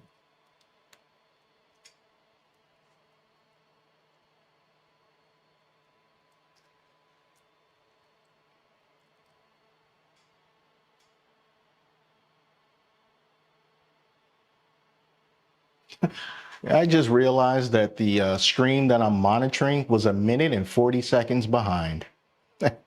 Now I'm up to speed. Have you checked the machine G code in the Orca fork? It might be in the print start G. I haven't looked at the G code. Let me look. Let me see. We could probably look at it together. Oops, that's not it.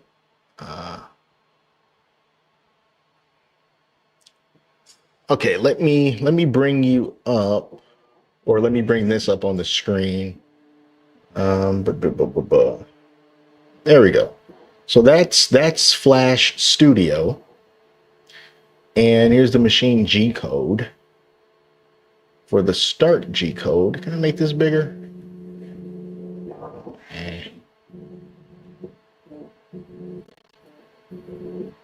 Now it's leveling. Guys, I don't know G code. So if you see something in here that might explain what was happening, let me know. I'm just going to go down, down, down.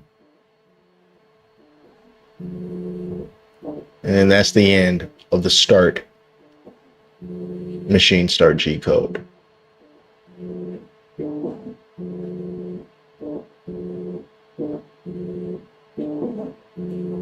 So let me know if that's of any significance to what just happened here.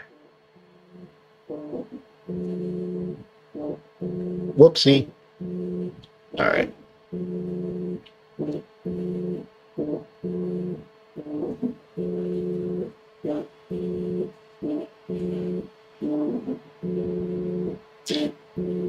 Just don't print anything bad. Man. You know, I actually did a video about that I did not publish.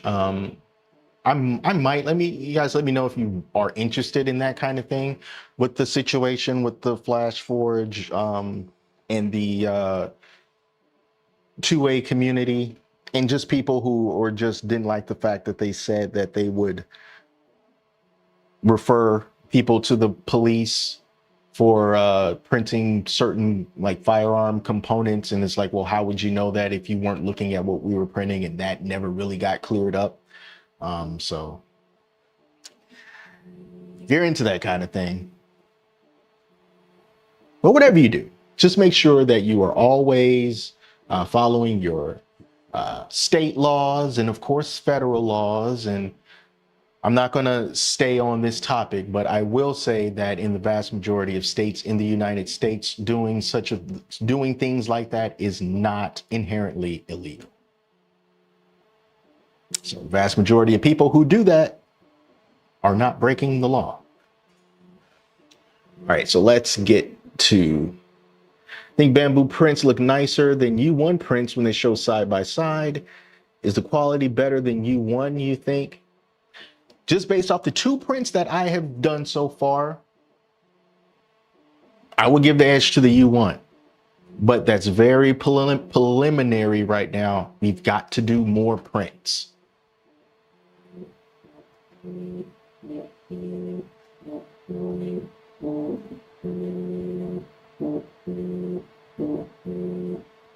And yeah, you're absolutely right. For your machine, you can do whatever you want and take whatever risks that are associated with that. But, since it's yours, you do what you want with it.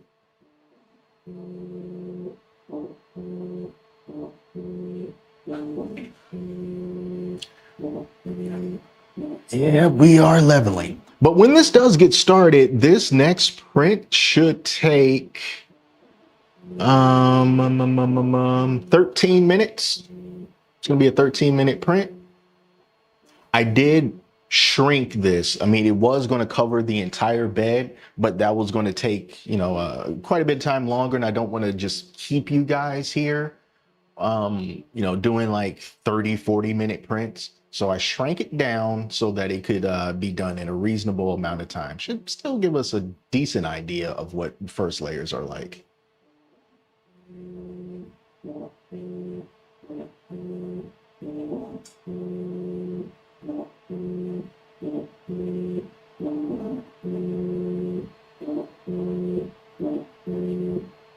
Let's see, like I said earlier, you have enough trouble pulling trigger on the 85X and you couldn't imagine spending double the money plus a few bucks for the Creator 5. I mean, yeah, man, I feel you. I mean, we're outside of the realm of cheap at this point. I do, understand that it is a tool changer. Of course, it's new, is going to be more expensive, but in general, $650 is a lot of money. So I think we are out of impulse buy territory, even though this is currently the cheapest way to get a tool changer. So, making that decision and, pulling that trigger it definitely requires a lot more commitment. Compared to the 85M, how do you like the fit and finish? I like this better.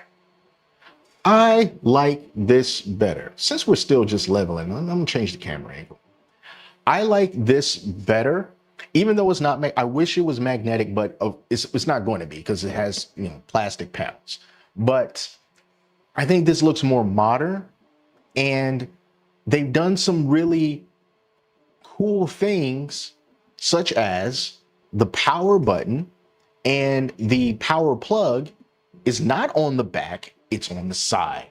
So if you wanted to have a power switch on the side of the printer, so you have to reach behind it if you got it against a wall, this does that. It is on the side.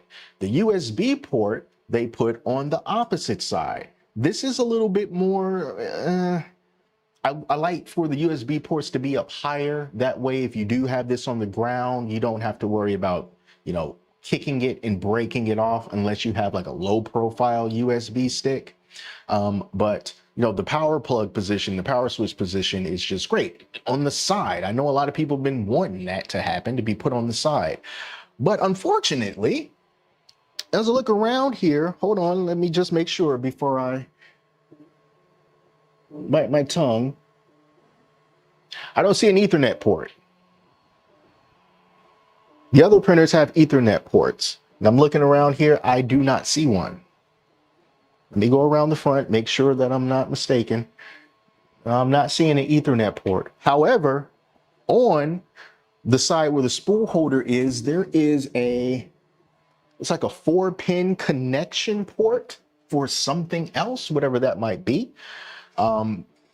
Maybe the filament dryer plugs into that and it can do some type of communication with the printer from that new filament dryer, maybe. But yeah, when you asked about fit and finish, I like the way that this looks better.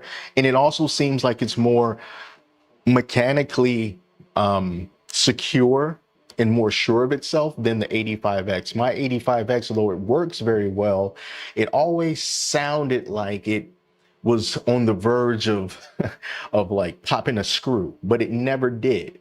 But this one sounds like everything is just a lot more put together.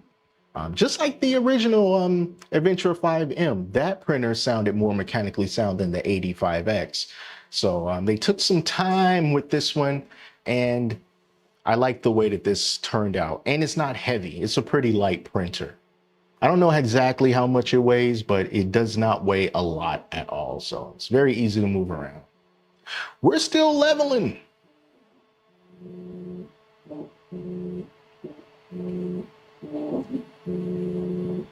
Maybe they'll get to that point where it'll only level the bed of the area that is going to print instead of doing everything. Let's go back to the zoom.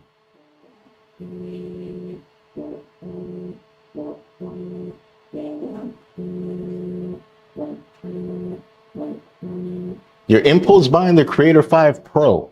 Oh man, that's awesome. I need some of your impulse buying money. That would be amazing. Always take in account that 3D printer should be purchased for required needs. Every hammer can drive a nail. Show me my nail gun. Very true. P2S versus Creator 5.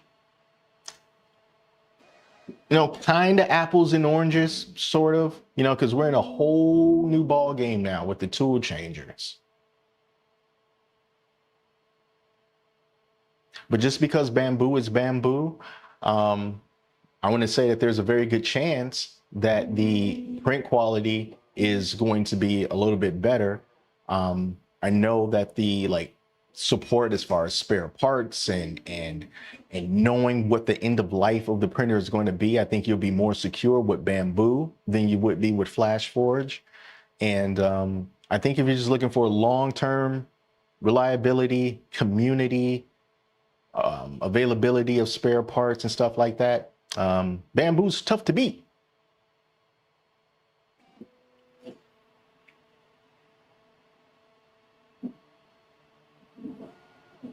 This is come with a hardened steel nozzle. I need to find that because I'm not sure. Someone else asked that earlier about the Creator 5 Pro and whether that came with a hardened steel nozzle. I'm not sure. Let me see.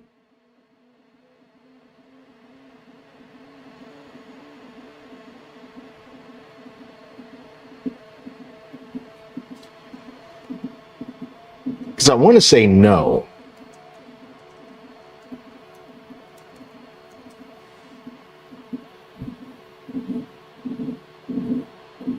Yeah, I'm going to have to look into that. I don't know. But I do want to try to give you guys, I'll stand up with this other camera so you can kind of see what the first layer is looking like. Uh-oh.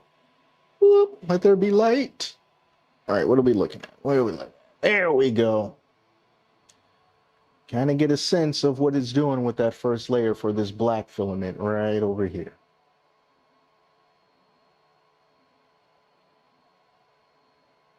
Taking its time. But so far, that first layer looks pretty good for the black. I don't know if that square was supposed to be filled all the way in for the outside border, but we'll see. That's what we're working with right now.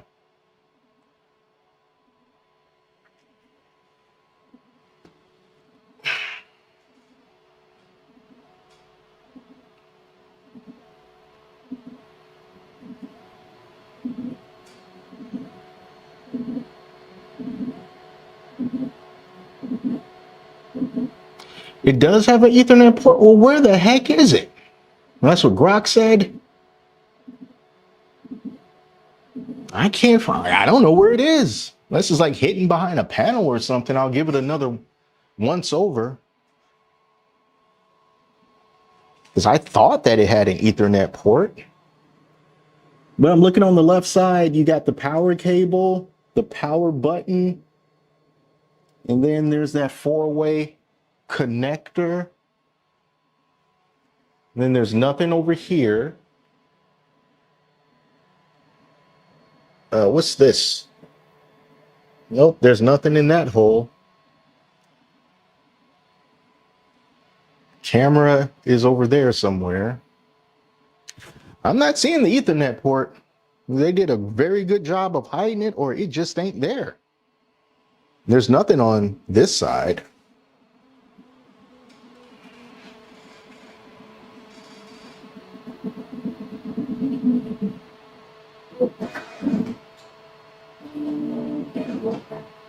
All right, we're moving.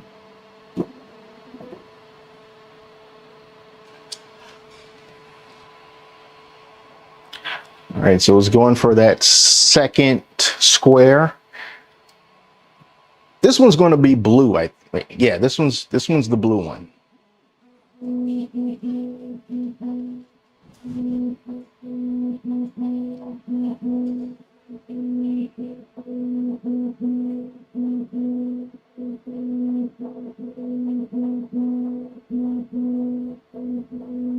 The purge lines did look a little rough. Yeah.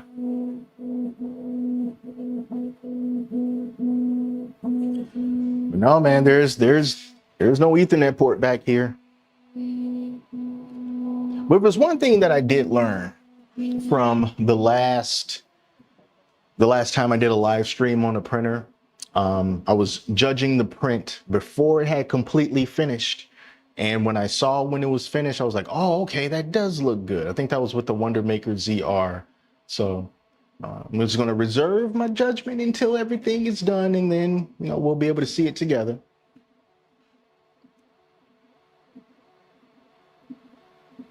I just want a reliable multicolor printer that has a dryer component. I was comparing the Creator 5 Pro to the Bamboo 2PS.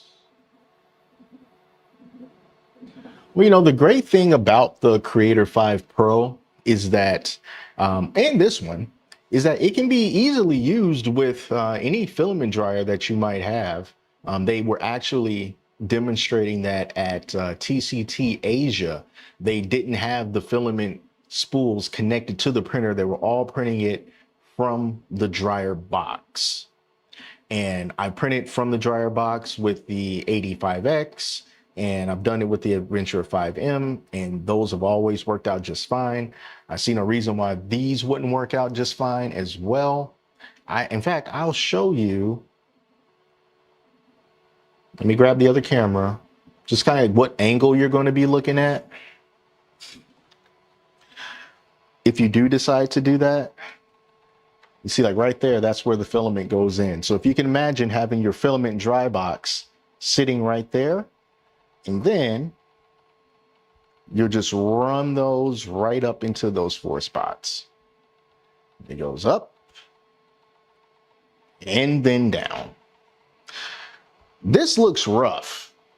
You see what the blue is doing?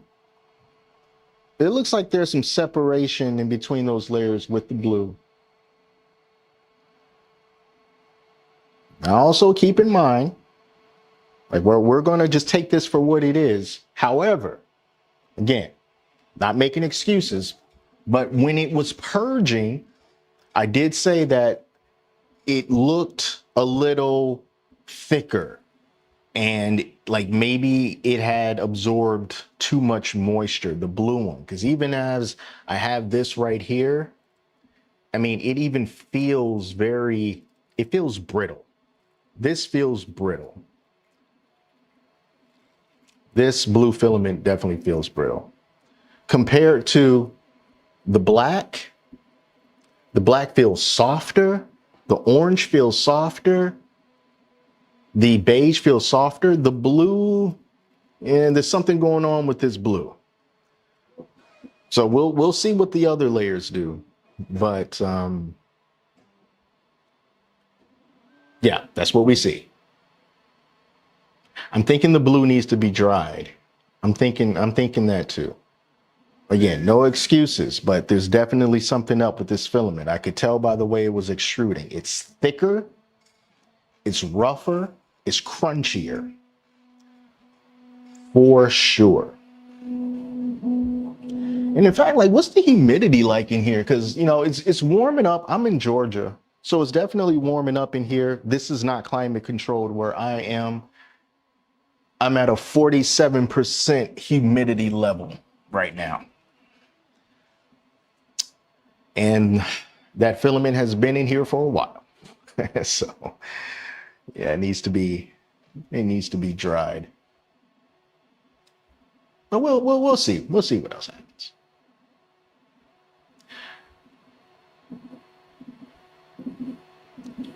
Yes, it does have a camera.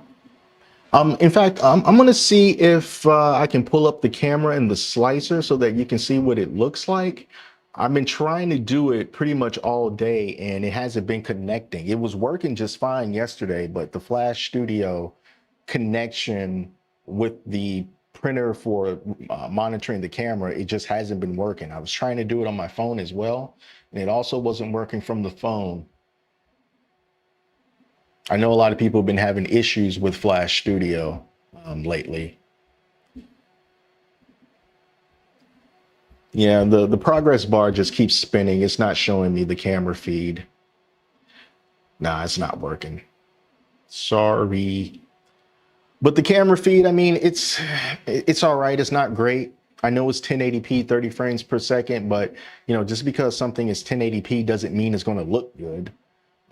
So you can look at your print, you can monitor it, you can just see what's going on at a glance. It's fine from that perspective. But if you're looking for a camera that's as good as a like an H2D camera, nope, it is not. Is there a profile for high-speed filaments? There's a profile for Flashforge high-speed PLA, and then there's also generic high-speed PLA as well. You would assume correctly. They did send me this. Neon Light, they did send this to me.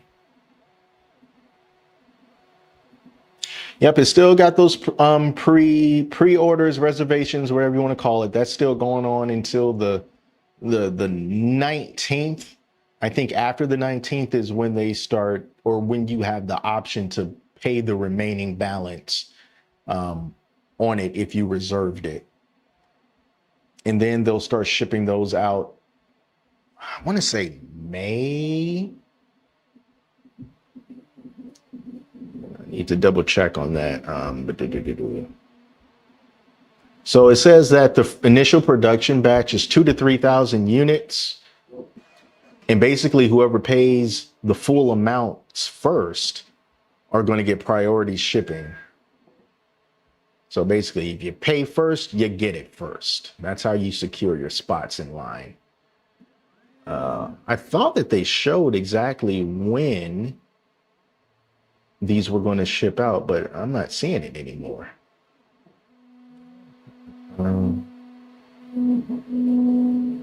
Okay, yeah, so these are going to be shipped from China in early May. That's pretty soon. Assuming there's no delays, it should ship out in early May.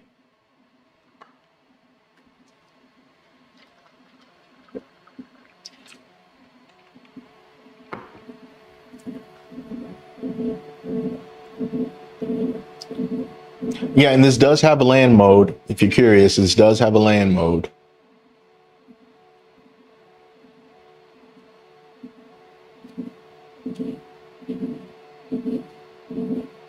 I'm not sure if it's going to work with them sending you a link individually. I'm not sure. What I would do is I would just go straight back to the Creator 5 reservation page where you would initially get your reservation and see what changes on that page.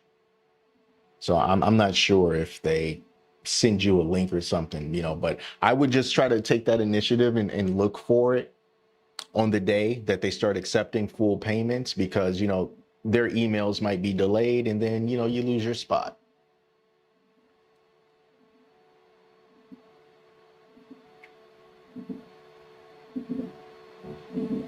Am I planning on getting a Creality M1? What is is that the filament creator thing? Creality M1, because if so, yeah,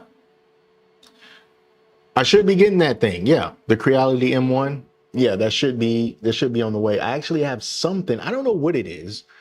That's being shipped via FedEx. That should actually, I think it should be here tomorrow. I don't know what it is, but it weighs like 41 pounds. I don't know if that's the M1 or not, but hey, I guess we'll see. Because I got a bunch. Oh, actually, what I wanted to do, I wanted to take the filament that I've been saving up, a whole bunch of filament poop that's just PLA, and I wanted to use that to shred it to make the new filament. But they're only supposed to send me the M1 and not the R1 filament shredder, because apparently that one is not ready yet, which sucks. But they send the M1. I am happy to try it out and see what kind of brown filament I can create from it, because I'm pretty sure no matter what I do, it's going to turn out to be somewhat brown. I am not sponsored. They're not paying me to do this.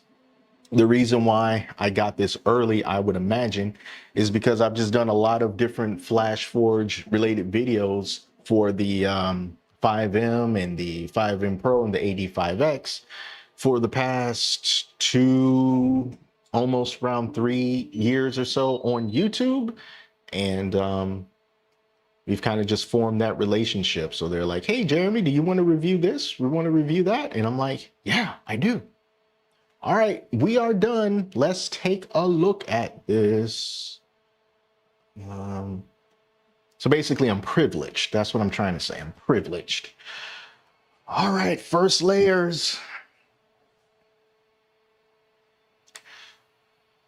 Let's take a look, see? Take a look at these first layers here. Mind the light, but as you see, the roughest one is that blue one. And there we go. You can probably see it right there. The roughest one is the blue. I'm pretty sure that blue has got something funky going on with it. Right, it needs to be dried. But I'm going to take this off and we'll see how well it adhered. God, I hope I don't slip filament underneath my fingernails. I probably will. Do I have something? I don't think I have anything. Actually, yeah. Let me duck.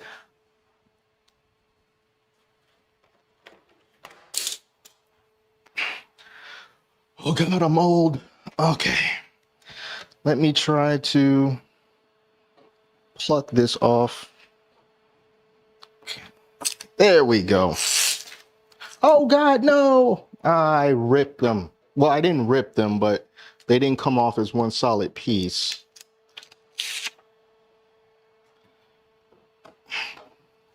Well, that didn't work out, but I'll show you. So the first two, these two stuck together. Sticking together is what good squares do. So you see a little bit of like scratchiness and transparentness. You see, we can kind of see through.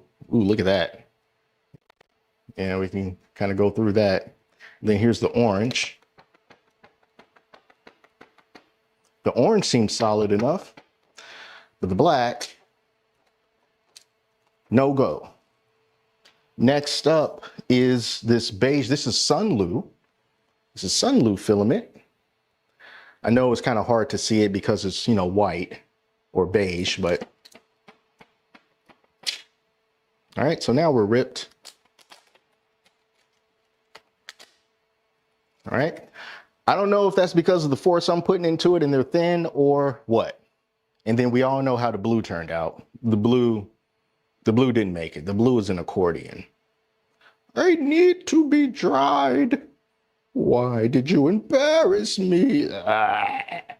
Okay, so that's how that works. All right, so we're done with that. I'm gonna do one more because I got it on here. This is going to be an abstract 4-color print. All right, I got the flow calibration turned off. Leveling is on, and I just keep the time lapse on because why not? All right, those are the only options. I'm gonna hit next. I'm gonna assign my colors. Colors are good. Let's print. Oh my God, I didn't put the plate back on. No, end. I didn't put the plate back on. Oh God, don't do anything. Oh boy. Guys, that could have been disastrous. Okay, we're good. And then even after I cancel, it's like I'm gonna raise anyway. I'm gonna raise it up anyway. Your only hope now, Jeremy, is if you turn the printer off. Ooh, that could have been right on the build platform. All right, that was my bad. I got a little bit overzealous. It's still doing stuff. How come it's not canceling? Okay, now it's canceling, I think. Is it canceling? Yeah. Okay, okay, print canceled. All right, so let's do it again. Let's do it again. Abstract tower, flow calibration off, leveling on, time lapse on. Colors are assigned properly. Here we go. Whew, that was close. That was very close. See, is anyone here warning me? Does it have a profile for wood and PCTG filaments?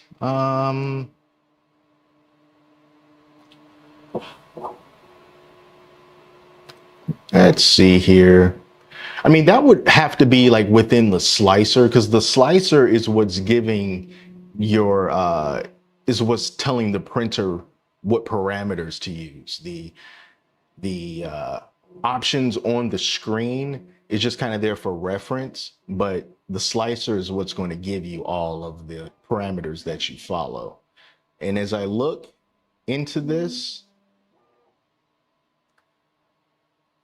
let's take a look. Do they have any wood? I mean, there's a ton of different filaments here. I mean, they've got HIPS, PEBA, BVOH, TPU Aero. I'm looking for wood. Let's see, PLA matte. That's not wood. I'm not seeing a wood. I'm not seeing a wood profile here. You got PLA metal, PLA matte, PETG carbon fiber, transparent, but there's no wood. And then the other one that you mentioned was PCTG. PCTG.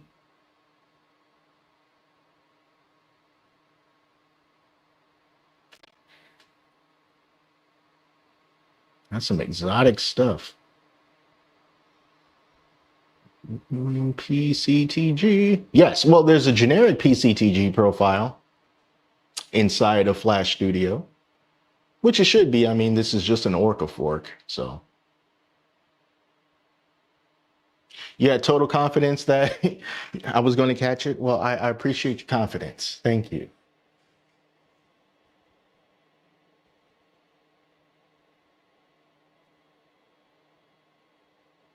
Can the Z offset be adjusted? I'm not sure. I feel like it should be. It should be adjustable, but I don't know. I haven't really looked into the manual movement settings.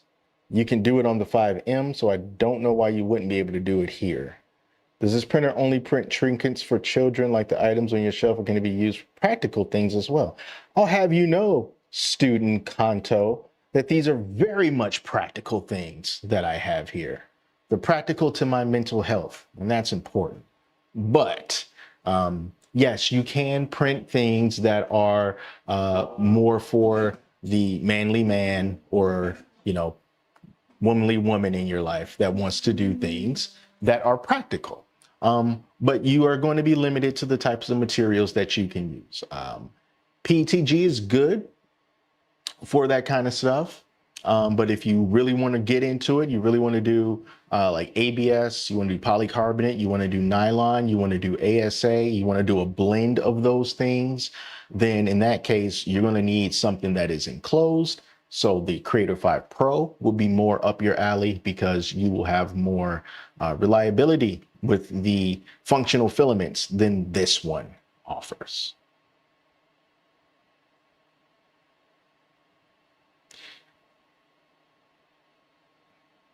Based on their shadow spectrum teaser, what are your thoughts on what Soul may be releasing? You know, I don't know. I haven't really been keeping up on that. I'm not sure what they're up to. No idea.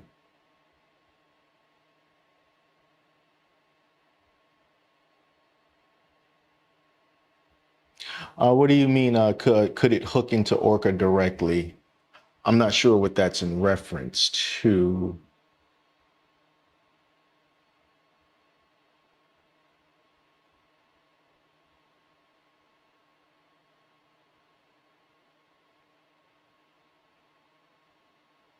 You know, I was thinking about, I just read a comment and someone said print one of those plastic scrapers. I've never printed one of those plastic scrapers, but I also have never stabbed myself with filament trying to get it off of the plate. I've seen like some nasty pictures like on Reddit where people would get like strand of filament just like jammed into like underneath their fingernail. It's like bad. Hey man, this filament just broke apart. This blue filament, when I picked it up, it just totally just snapped. And there it is again. This blue filament is brittle and it's snapping. So as far as that first layer test goes, I can't give no excuses for the other filaments, but the blue's definitely, well, it snapped again. The blue definitely needed to be dried.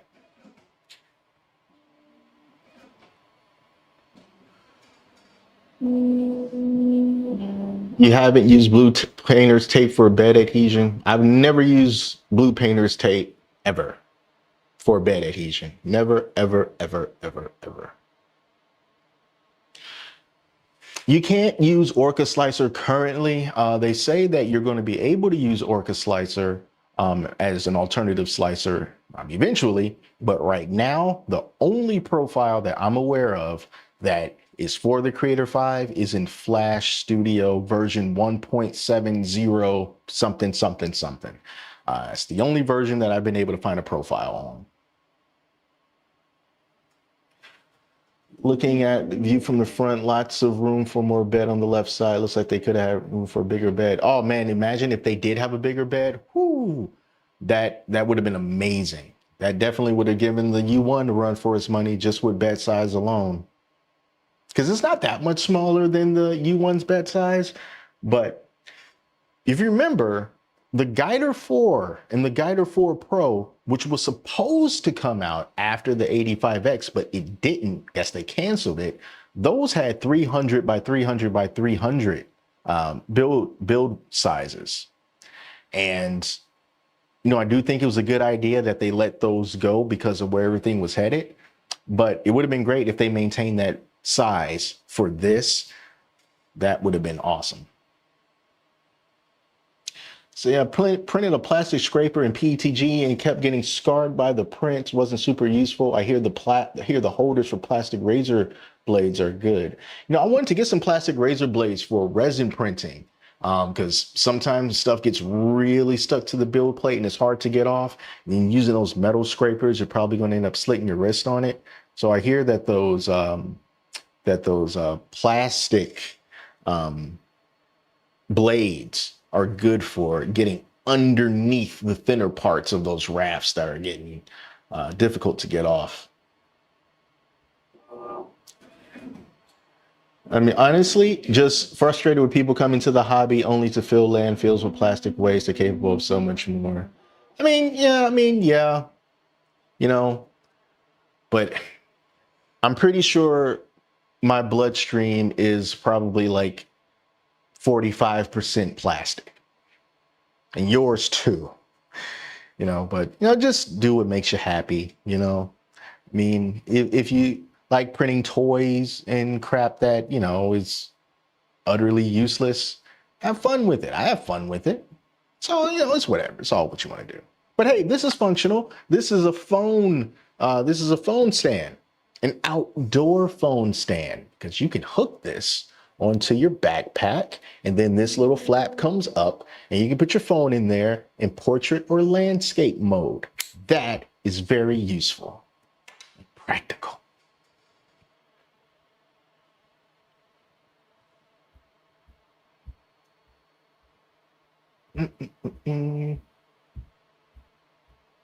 I'll bring the close up back up once the printer decides that it wants to do something. Guider was dead on announcement. Yep, seems that way.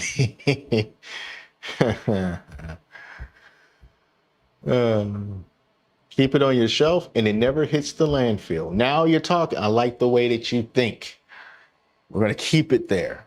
It'll never make it to the land. The landfill has to come to me. All right. So until then, guys are safe. But you know what I really would like to do? Have we started yet? What are you doing? You're purging again. Oh my God. I need some answers from Flashforge. Like, why is it that when the print starts, it purges even though you tell it not to? It still purges. It just doesn't purge as much as when you command it to purge. I don't know what's happening. You know how this is super, I mean, this is early, super early. There's going to be firmware updates. Normally, I would tell people to try to hold off from updating your Flashforge printers because the experience, more often than not, is going to mess something up. At least that's how it's been in my experience. But when it comes to reviews like this and checking this out, I update every single time they put something out so that I could relay that information. And hopefully those updates will do something about all of this purging. They'll need the feedback, and that's what I am here to provide. Thank you for the showcase. You're welcome. I'm glad to see the company's valuing your feedback. Good night and stay awesome and happy extruding. Good night. Have a very good night. The happy extruder. It's 10:05 where I am. We'll be seeing you on an episode of Hoarders one day. Buried under all of my plastic. There we go. Man, I used to look at Hoarders quite a bit back in the day. Like A&E would always have marathons. So it'd be like Storage Wars marathons or Hoarders marathons or it's like another marathon that they always had. Let's see, Storage Wars, Hoarders, American Pickers. Was that the name of that show? Yeah, but anyway. Oh man, those Hoarders episodes were crazy. But you know, mental health is real. So you always got to take that into consideration. And hydration. I'm going to move the camera closer to this printer. After, whoops, hold on. There we go. After this print is done, then I'm going to wrap it up after this, because that's all the prints that I have stowed away on this printer for this live stream.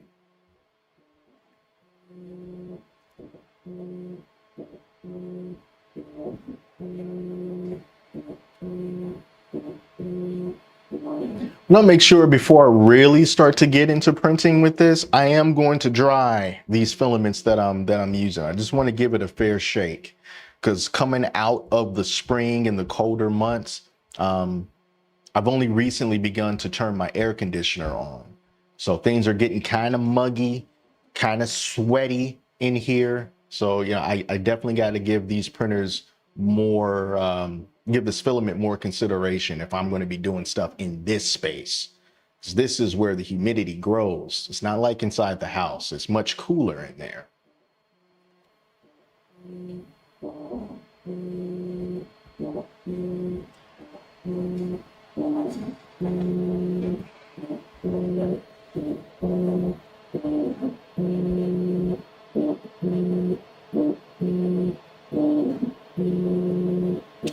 How much poop would a Creator 5 poop when a Creator 5 poops?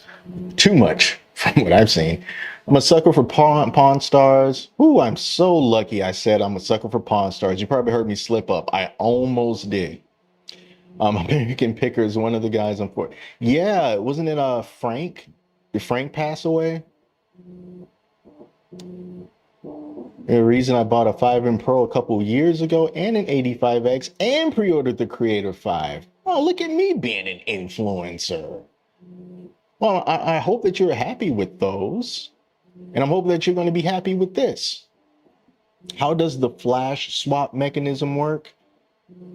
I don't know. I think that's just a fancy marketing term for it picks up the other tool heads fast. Like I don't think they're doing anything special with it. But you know, unlike the U1, I love the fact that there are blue lights on the tool heads. They always stay illuminated when they're parked. I just like the lights. I don't think they do anything, but it's cool to see the blue lights. Show an ironing sample next time. I'll keep that in mind for the next time. We'll try some ironing. More excited for this one than the Bamboo X2D. Yeah, that's totally understandable. You know, the X2D is it's a lot more what you're familiar with.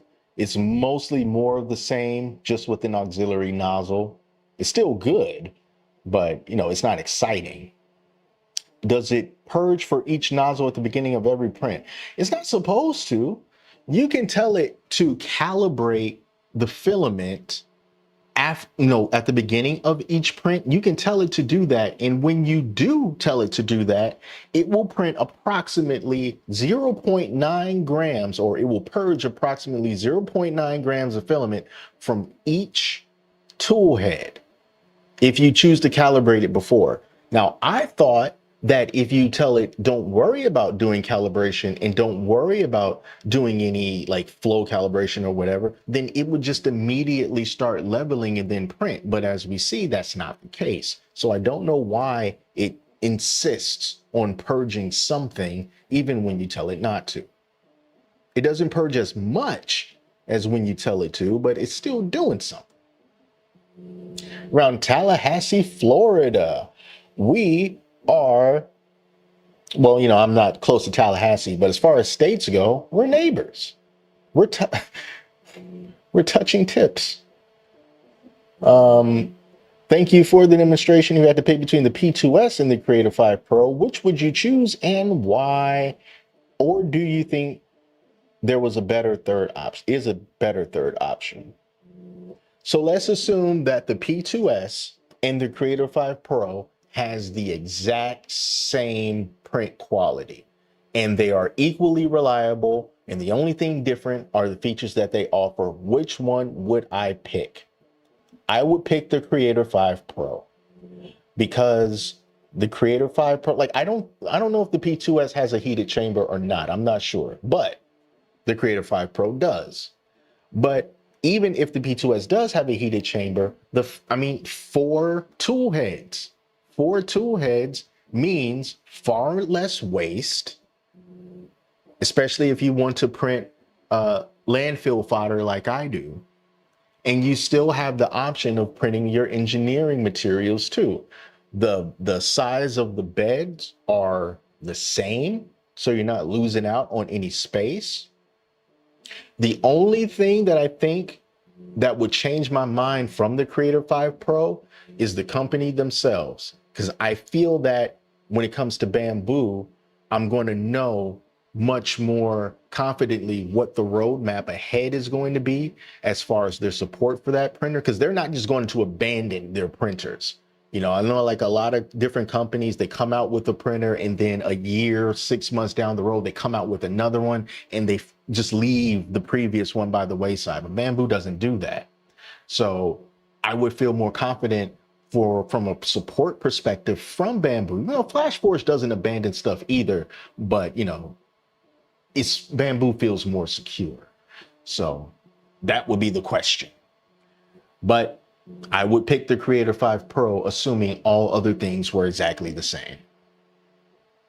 And as far as there were a better third option, I mean, the only other third option would be the snap maker, but the snap maker doesn't have a heated chamber. You can put like a lid on it from like, you know, there's like that IKEA enclosure hack, or you can just get, you know, like a big plastic storage tote from Walmart and stick that on top and just be done with it. But, you know, that's just using passive heat from bed and it's not generating heat from an actual heater. So I would still say the Creator 5 Pro. I keep wanting to say the 5M Pro. All these fives is starting to, it's confusing me.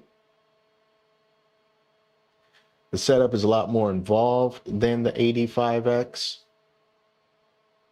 What, as far as the this one right here, the Creator 5?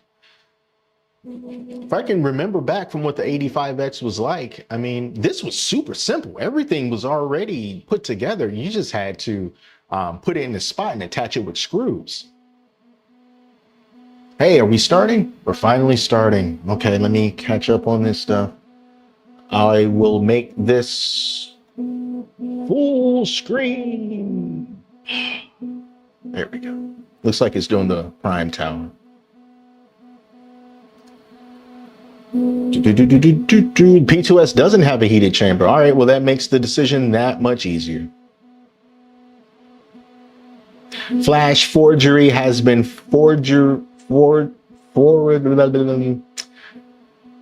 I'm tongue-tied, Clipper, and does not comply with the license. That is a fact. The license is not being complied with. You're welcome. I'm happy to answer your questions. Very, very welcome. The time savings is more important to me than the waste savings. Time is money. That's very true. And I hope that they speed things up on this, because like when you start the calibration, I said at the very beginning of the stream, the printer just sits and thinks about calibrating for like 7 or 8 minutes before it actually starts calibrating. I don't know what it's doing, but they need to get into the firmware, into the brains and say like, hey, speed it up. Once your bed reaches the temperature, start the procedure, you know, because you'll just be sitting here thinking that the printer is frozen when it's not. So they need to do that. They need to work out this amount of purge. That saves time, and it'll make this printer a lot more zippy. Now, to be fair, when you tell the U1 to calibrate before every print, it also takes a while. It also takes a while, but it's doing something in that time. It's not just sitting there thinking about it. It's actually purging, but it takes a while because it goes to every extruder, all 4 of them. So even if it takes a while to do that, you can cut off a lot of time by telling the printer to just do it and don't think about doing it so much before you actually do it. I don't know if I'm going to review the Pro version. I would like to, but you know, that depends on Flashforge. If they want to send one over, I would be happy. Good night to you, red banana green. Man, what if there were red bananas? That would be awesome. Are there red bananas?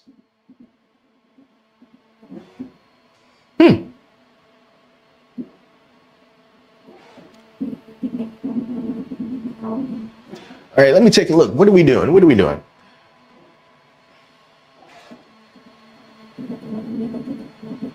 All right, so the first color that it's trying to do is that blue filament. It ain't gonna look too good because we already know this blue filament's got problems.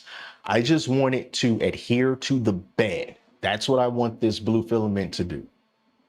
If it can do that, then, you know, hopefully the other ones that stack on top will be able to do so, because I'm looking at it right here, and even on the prime tower, the prime tower's got some separation on it due to this filament.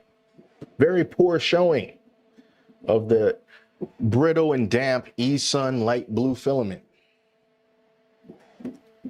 And the only reason why I put that filament on the printer in the first place is because I wanted to print this Goku, and that's the only blue that I have. Well, no, I got bamboo blue filament, but I didn't want to use bamboo filament. I wanted to use some other filament. I try to keep the bamboo for bamboo. My wife's watching the stream and stalking me, and apparently red bananas exist.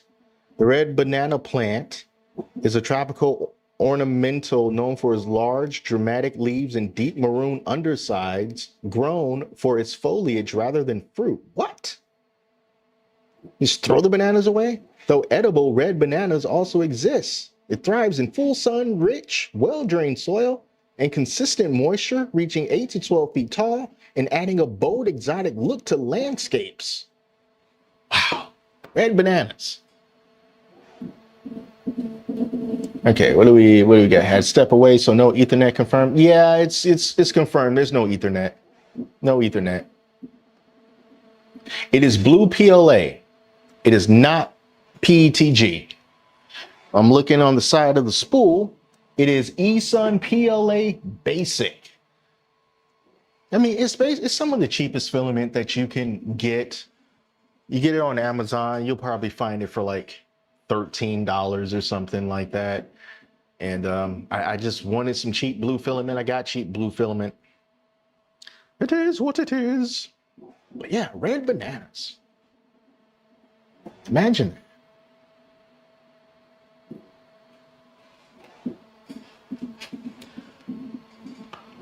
So I guess that's what I got to do. I got to get some, well, I'll try to dry this filament, but then I'm also going to try to get some darker blue filament. And I also want to get, I need green and I need purple. What else do I need? Green, I got purple. I already got 2 spools of pink. Gray, I need gray filament too. So purple, green, and gray. I think I have my bases covered at that point.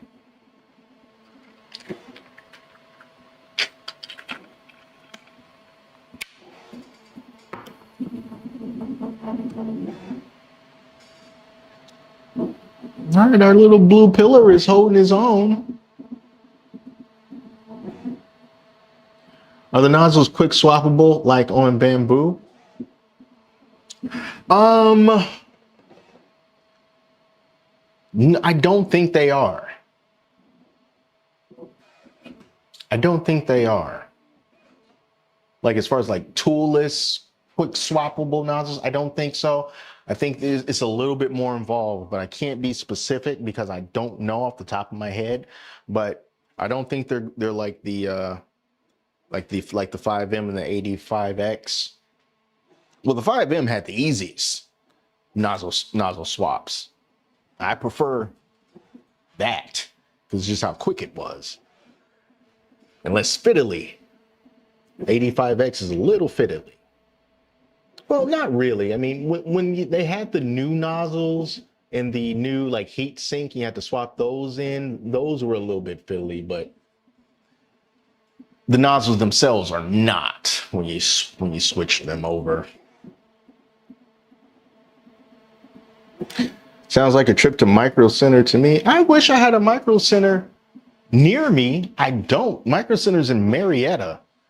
And man, it's like, I don't want to drive to Marietta just to get filament. I tried to go to Hobby Lobby to see the filament that they started selling, but they were always sold out of regular PLA. But then I hear that they upped the price. So it kind of takes away my motivation to go there because now at this point, I'm like, well, I'm just going to wait for Amazon the very next day. Because you jacked up the price, Hobby Lobby. My goodness. You had a good thing going. Prime Tower's coming loose. Is it?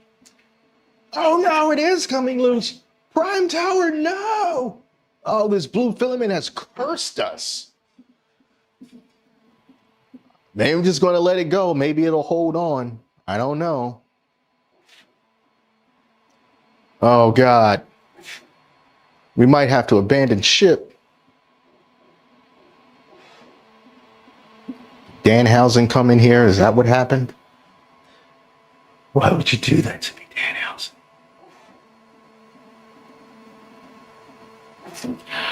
We'll see. I'm gonna let it run. I'm gonna let it run. We'll see what happens. If this comes off, I will swap out this blue filament. I will keep it going just so we can see what could have been. This is the blue filament has been a disappointment. But I can see it's coming loose. We'll see if it completely comes loose. Let's give it a shot. Let's give it a chance. Maybe you can pull off a Hail Mary and stay on the print bed. I feel like I'm gonna get a bunch of comments saying like, the tower's coming down. I know. We're living on the wild side. We've all been there, right? Printing something and we can see it's on the brink of failure and we're like, oh, maybe we can squeeze out a victory. Or when you're printing with that last few meters of filament and you're like, I think I got enough. That definitely looks like it's more than 10. I'm pretty sure it can happen. And then all of it goes off the spool. It goes into the tube. You can't see it anymore. And you're like, come on, just pull it off. And then it happens. You're like, yeah, I had this much left. That's what I'm on right now.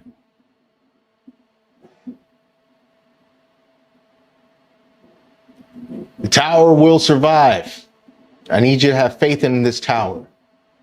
It will hold strong. Do you feel like the frame moves a lot during printing? It's got like little hula feet on the bottom of it. And from what I understand, that's like by design. Apparently all that moving around is somehow beneficial. I don't know. But yeah, it does move, especially when the speed and acceleration really kicks in. Yeah, it'll start rocking. How do you feel this holds up to the Snapmaker? This is the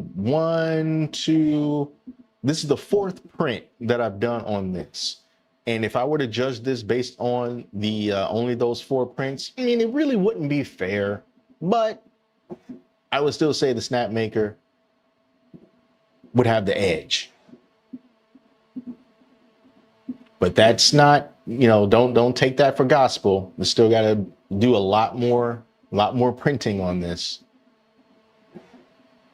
especially for like identical models, and just see which ones hold up. See if it's going to hold up just like our Prime Tower. Oh, I'm so proud of you, Prime Tower. Prime Tower holding it down for the people. We'll see. Right in the middle of 2 hours. Oh, hold on. All stuff is coming on my screen. Right in the middle of 2 hours to Atlanta and 2 hours to Charlotte. I know the days get the shipment and the time of life store is close to me. Cool.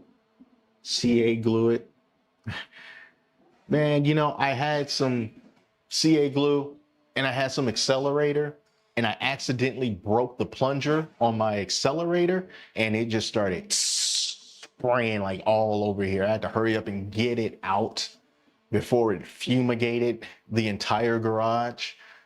But it sucks. So now I need to buy more accelerator.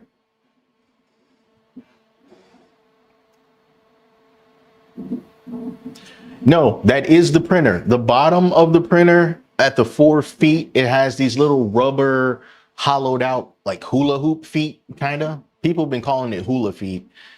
Similar to the like Bamboo Lab H2D has that. And their other newer printers have that as well. Apparently the hula-ing that it does is not a bad thing, apparently. It's unnerving because you see the printer shaking like crazy, but it apparently doesn't affect anything negatively. I don't know the science behind it, but if you look up, especially for like the Bamboo Lab H2D, like, hey, my printer's shaking like crazy. Is that normal? And then they'll give you an explanation for why it is normal. Is the tower is dead? Oh, the tower is dead. Okay. All right. Well, you put up a brave fight, tower. I commend you. And it was only 2 minutes left. All right, let's end it.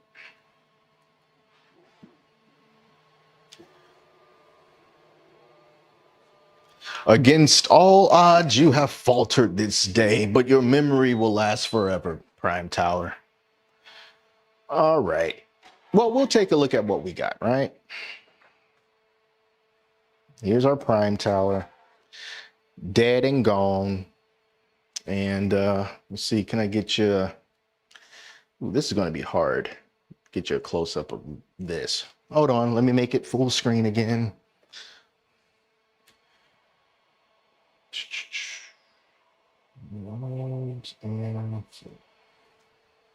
All right. So this is what it sort of looked like before the tower died. Yeah.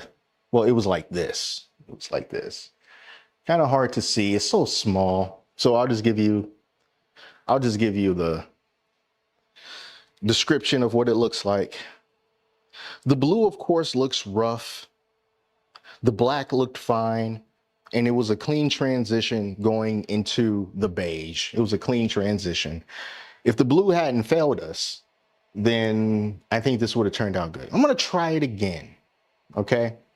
So this gives me an opportunity to show you how the unloading of the filament works. And make sure I put the plate back on this time. Okay. Let's make this closer. All right, so when you want to unload the filament, just hit OK here. So we'll go to the filament spool. All right, we're going to go to hit the blue because that's what we hate. And then we go to unload. And it only says press the cutter and pull the filament out of the extruder. So the cutter is on the tool head, you know, like the little lever, you know, you see it on everything else. And we just got to squeeze the devil out of it. You hear the click. I don't know if you heard it on my mic, but you hear the click and then you pull it out. You manually just reel it. Boom. And that's how you take the filament out. That's how it works. We're going to replace it with white. We got some white filament. So now I guess I can show you how to load the white filament. So you just put it on the spool, stick it through the slot here, goes all the way down the tool head or down the PTFE tube into the tool head. And then when it stops, you squeeze the lever again, push the filament a little bit more into it till it stops, let the lever go.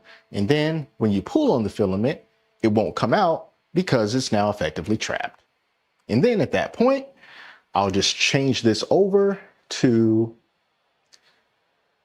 this is PLA. So this is going to be white filament. So change the filament color, change it to white.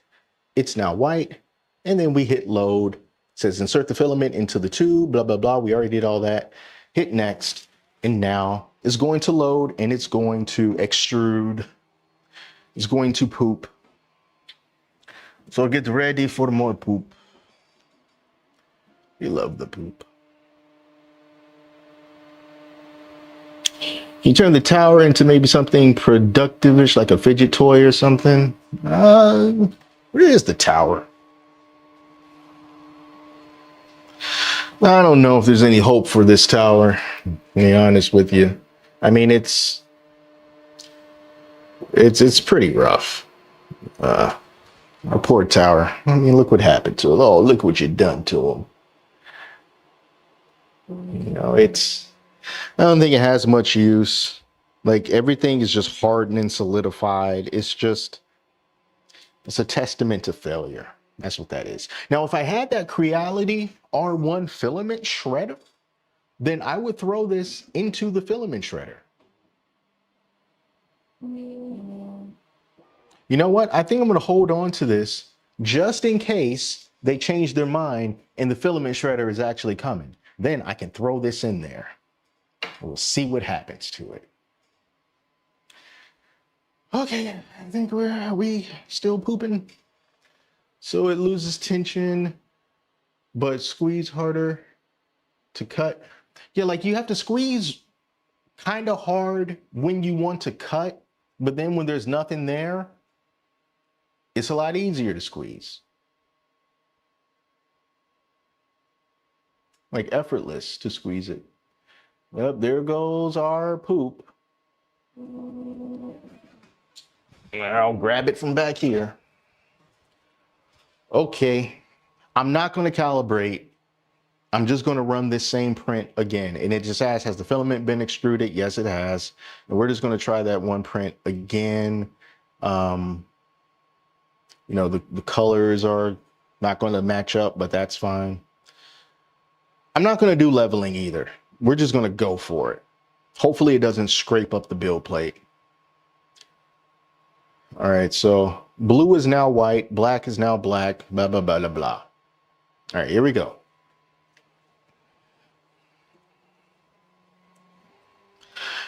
I gotta tell you, I'm a little bit worried because my experience with Flashforge printers is if you don't level them after every print, there's a chance that that Z offset is going to be way too low. And hopefully that's not a tradition that carried over this one, but I guess we'll see. Not that tower, but when you're printing a tower, you know, the old trick where you throw in one extra piece of the same height and then you have to dump all the priming into that. I have not heard about that before. This is the first time that I've heard that. Throw in one extra piece of the same height and then I would dump all the priming into that. I have not tried that before. It's like every time, like if a prime tower failed, you know, I'll just go, and I throw my hands up and then I quit. I was always fascinated about people when they manage to save their print with like painter's tape or just some way to, you know, keep the prime tower up. And we got a little bit more poop here.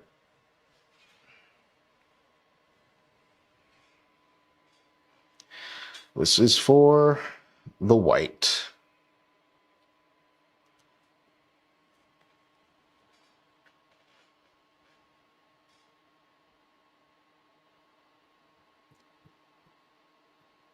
It's an orca. Oh, interesting.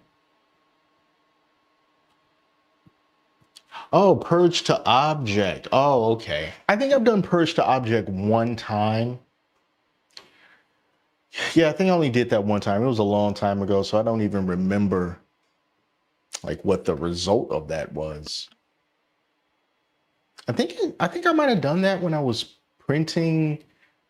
I printed like a little small Nike shoe, and it was with the A1, and it had like a billion filament changes. And then I was printing like, I think I was printing like a Goku at the same time, and it was purging into the Goku. So he was like a combination of red and black and white, and it was just like striations all through him. I wonder what happened to that model.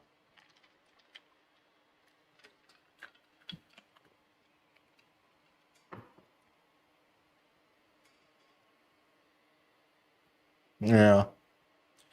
Most time let the prime tower fall. Usually let string on the print. Strings clean up pretty easy. Yeah, it's true. Strings do clean up pretty easy.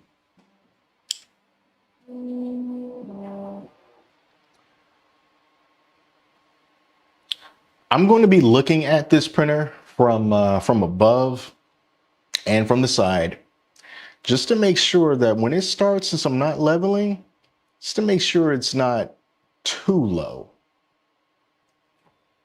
on that Z offset. Because my experience with these printers with Flashforge has taught me to level before every single print, even though I didn't want to. We're pooping again. Oh boy.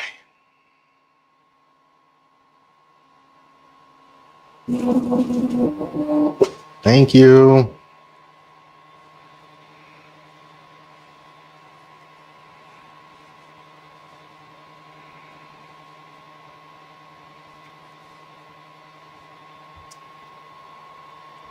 And also, as far as like an enclosure goes, I'm just looking at the top here. We've got, just like at the bottom, we've got these horizontal open slots right here at the bottom. There's one at the top. There's another one at the top right there. This, I don't know if these come out. I don't think so. It seems to me like that would be something to help with the lid enclosure. Put the top hat on it.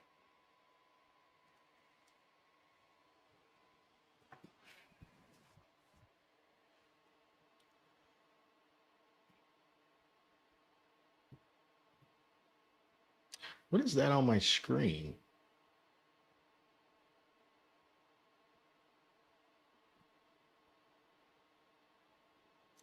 Is poop the same way as the calibration poop? No. No, it is not. I mean, I can weigh it for you right now, but it is much less. I'm just gonna ball this up in my hand so I can more accurately weigh it. But the calibration poop is 0.9 grams. I still got the little black poop that just came out in my hands. I was just playing with it. So let's see how much this one weighs. All right, so the black poop weighs 0.1 grams.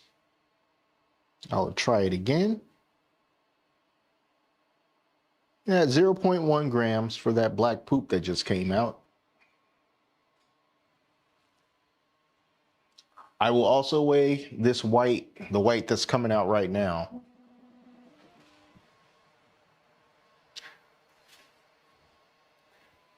I guess it just tips you off on when it's done whenever that nozzle wiper goes into action. All right, so let me ball this up. So yeah, that blue filament was definitely brittle. All right, the white poop also weighs 0.1 grams. And I'm gonna do it a second time. I zeroed out. Well, hold on. Yeah, 0.1.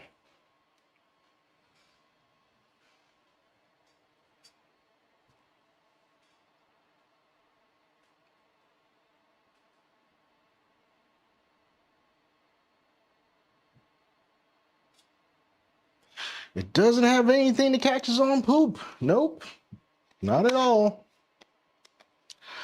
I really wish they would have taken the snap maker route and just had a small container higher up to catch the poop, you know, but you're gonna have to put like a little box or something under there. But then even if you do that, I mean, it's long string, so it's not like it's all going to be contained within that box. Like some of it's going to just be falling over the corners of the box, you know. So unless it's like a tall rectangular shaped box where the filament will just go down into and it has no chance of going over the sides, like a chute. There's going to be a poop chute that is enclosed on all sides except for the top.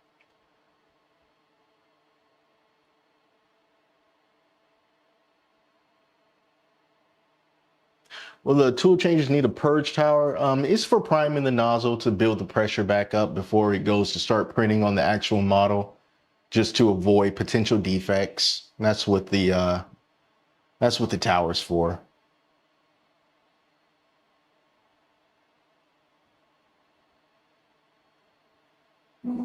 The tool heads are loaded and the print is small enough. It seems like a waste. Yeah, that's what I'm trying to. That's why I don't understand, like why it has to do that. But early days, you know, this is not the. Well, I don't want to say that this is not the consumer version because I don't know, but I do know that the firmware is most definitely going to be updated for some reason. And hopefully it will address the stuff that we found out here today in this live stream. But you don't have to rush or anything like that. You know, I'm going to try to be proactive in just putting out videos about this, because $649 is a lot of money and I don't want you to waste it. So if it turns out to, you know, be a flop, well, I'll let you know it's a flop. but we got a long way to go.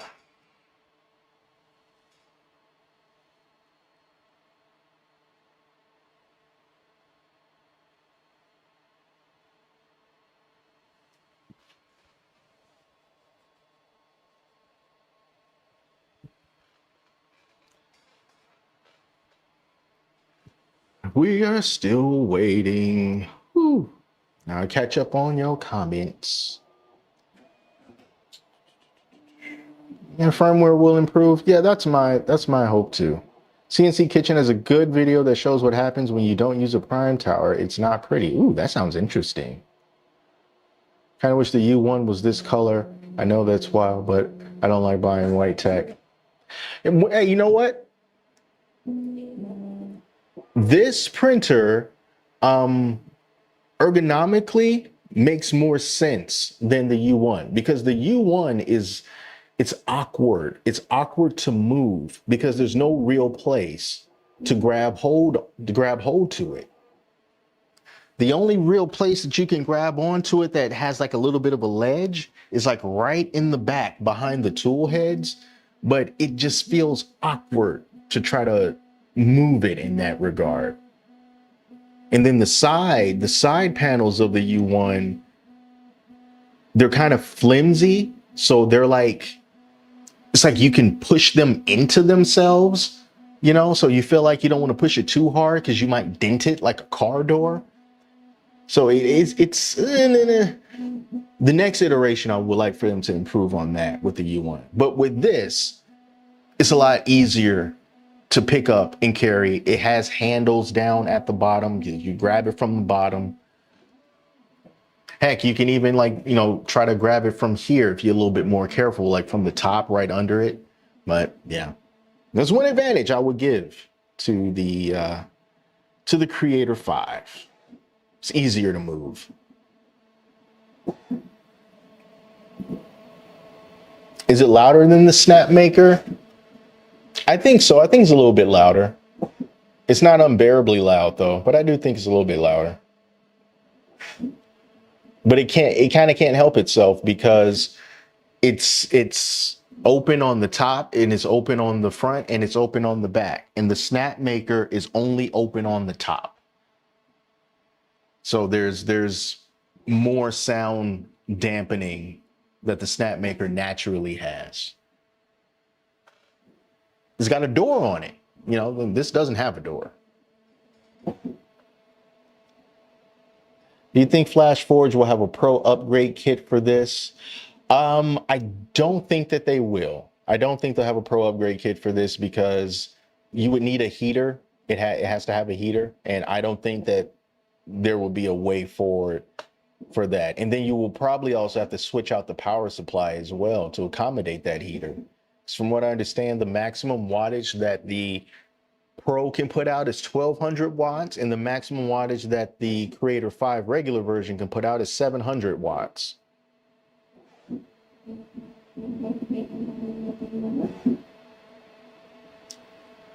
Flashforge are found to have louder machines. Yeah, they have been louder, but like I said, they're like all open. Hope they come out with an enclosure to make like they did with the 85X. I do think there's going to be an enclosure for this. Enclosure, yes. Conversion kit, likely not. All right, I'm looking at our tower. So far, our tower is looking like it's in much better shape than that blue one was. The blue one was having some issues very early on in the print. Yeah, like at the very beginning, it was having problems, but this tower is looking like it just may survive. We'll see. This print has, how much time is on this? And we'll get out of here after it's done. 14 minutes. I have no idea how much more battery my microphone has either. Yeah, no cooling like the Pro, and naturally no air filtration, no HEPA filters, because wouldn't make sense.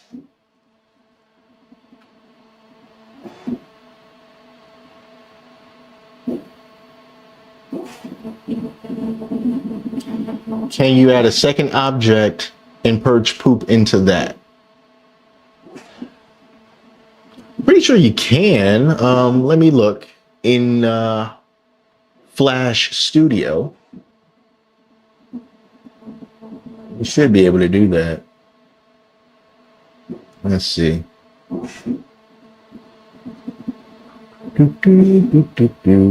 Looking through. Let's see. Exclude object. Yep, that's there.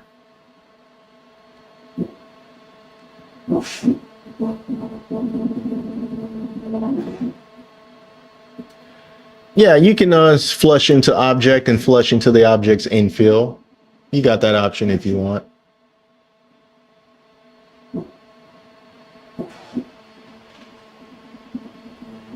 But you shouldn't have to purge any poop. I mean, because like, unless you're meaning like to replace the prime tower with just purging into that object, if that's what you mean. Because you can disable the prime tower if you really don't want it there, you can disable it.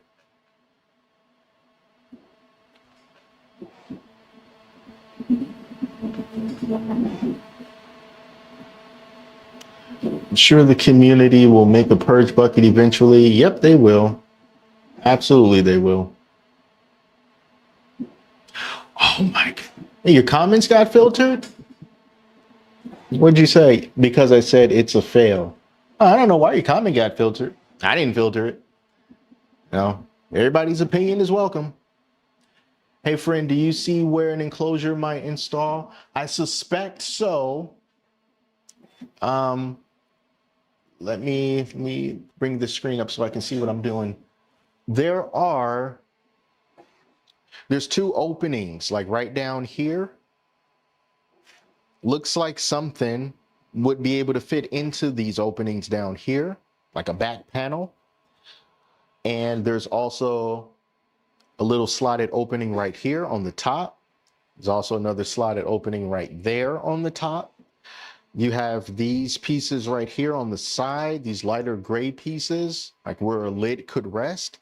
And there's also some open holes right here on the back left and up here on the front left. Perhaps that's where an enclosure kit could rest. I don't know for sure, but it's there, and I don't know why it would be there for no reason. It seems kind of deliberate. All right, taking a look at this, the prime tower is still holding on. It's not come loose, it's not separating. It's doing a good job. But of course, you guys can see that. You can see the prime tower.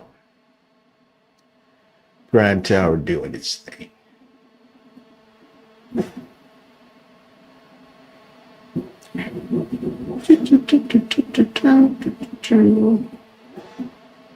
What about the front? There's well, hold on. Let me see. There's no slot right here in the front, but it's got these little panels right here. I don't know if it has anything to do with it, but it's like little slots in these panels, like you can get under, you can get in there and probably pry something off, but that might just be for maintenance. So yeah, I don't know. I'm not sure.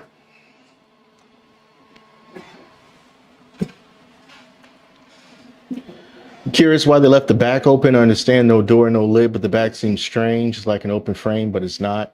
Well, at least it's carrying on the tradition of the 5M series, because those didn't have backs either. But then again, they also had open side frames as well. It's kind of weird because the Guider 4 had, it didn't have a door, but I think it was enclosed in every other way. It just didn't have a door, and it may not have had a top. But the Guider 4 Pro, you know, it was enclosed all the way around. And it just seemed like, couldn't you just have them both enclosed then? You know, maybe you just leave the heated chamber out of the Guider 4 since it was pretty much all enclosed just without a door. But I guess we'll never know because that printer's not coming out. But they still have a profile for it in Flash Studio. It's weird.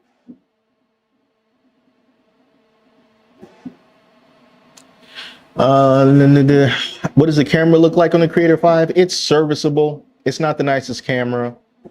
It gets the job done. You can see just fine, but it's nothing to write home about. The screen just says Flashforge because that is like the screensaver.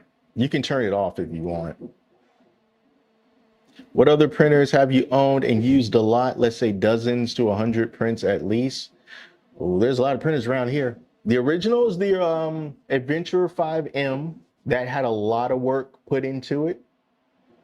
Another printer that I used a lot was the A1, the Bamboo Lab A1 had a lot of work put into it. Let's see, what else? I mean, there's a lot of printers around here.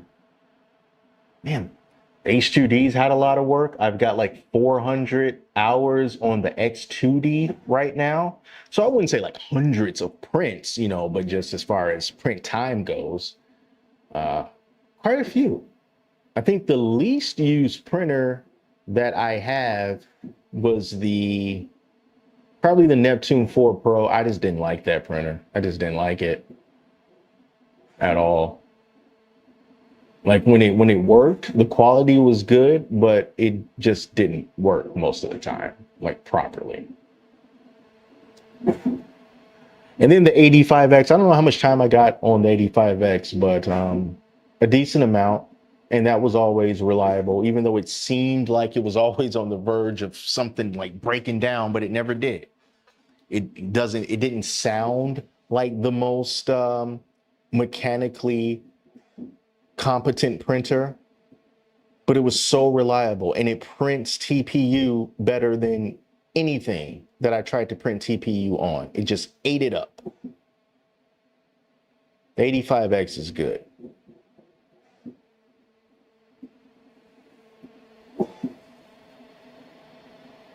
Do you know if the Bamboo 256 build plates fit? Nope, they do not. They do not, because the Flashforge build plates are they're a little bit more elongated in the back. I tried that earlier in the stream and they do not fit. You know, I already read that.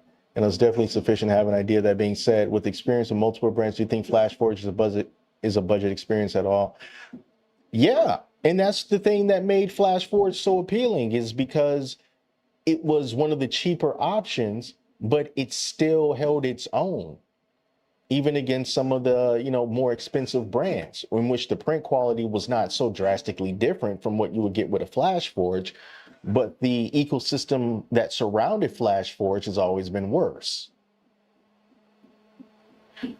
Now, at this point, with this printer costing $649, in general, that's not a budget price. But when it comes to tool changers these days, it will be the cheapest that you can get when your only competition is $899 Snapmaker U1, the H2C, which is not a tool changer per se, but you know, it's still a lot more money. And then you got Prusa, that's even more money than that.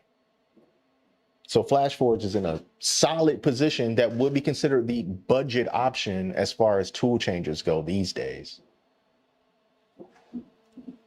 I'm thinking maybe saying that it ate up TPU was the wrong thing to say, wrong analogy. I mean, like it printed TPU extremely well. That's what I should say. I haven't swapped nozzles on this, so I don't know what that experience is like. So your 85X is going strong with 1,500 hours. Heck yeah. You reserved the Pro with my link. Oh, thank you. Appreciate that. Thank you. I can probably now buy like 3 gallons of gas. Sweet. 85X times 2 with over 2,000 hours. Heck yeah. Good, good, good. I would say it's a budget tool changer. All things considered, yeah, it would be the budget tool changer, even though it's not, it's not much to compare it to. But yeah, once other people start bringing out their tool changers, we'll just see like where the price goes from there and see if Flashforge finds itself somewhere in the middle. Because if it does, then it wouldn't be the budget option anymore. And Prusa, to be honest, I just don't know how they still sell printers. Yeah, it's a what's the word I'm looking for? Extremely dedicated customer base. They love the fact that, they can support a European company, so they're like, hey, it's not everything's from China. They support other makers, which is, great. And, Prusa's been generally really good with the, community in general. So I think their audience is more towards people who take 3D printing more seriously, so to speak, and not just people like me that print a bunch of toys. They care more about how the printer works and less about just cranking stuff out. But that being said, I've never tried a Prusa, and I really would like to try a Prusa. 2 gallons with the canal block. Oh, God. You're right. Ah, heck. How many tankers we got coming that made it through already? People are going to start panic buying. I filled up the other day just because I needed to, but oh God, it might get a little bit iffy. All right, got the Creator 5 Pro pre-ordered. Nice, nice, nice. I hope it does great for you. Knows that the Prusa XL dropped their prices after Snapmaker in this Flashforge Creator release. Good. That is good. That's what should happen. This is what makes competition so great. People start resting on their laurels and you start getting monopolization. That's when innovation stops and prices go up. So this is great. And there's other people saying that if it wasn't for Snapmaker, the X2D probably would not cost like it does now. It would probably be more expensive. So Snapmaker put a lot of folks on notice, and for good reason. Prusa is too hands-on for the money you have to spend. I would agree based on what I have seen.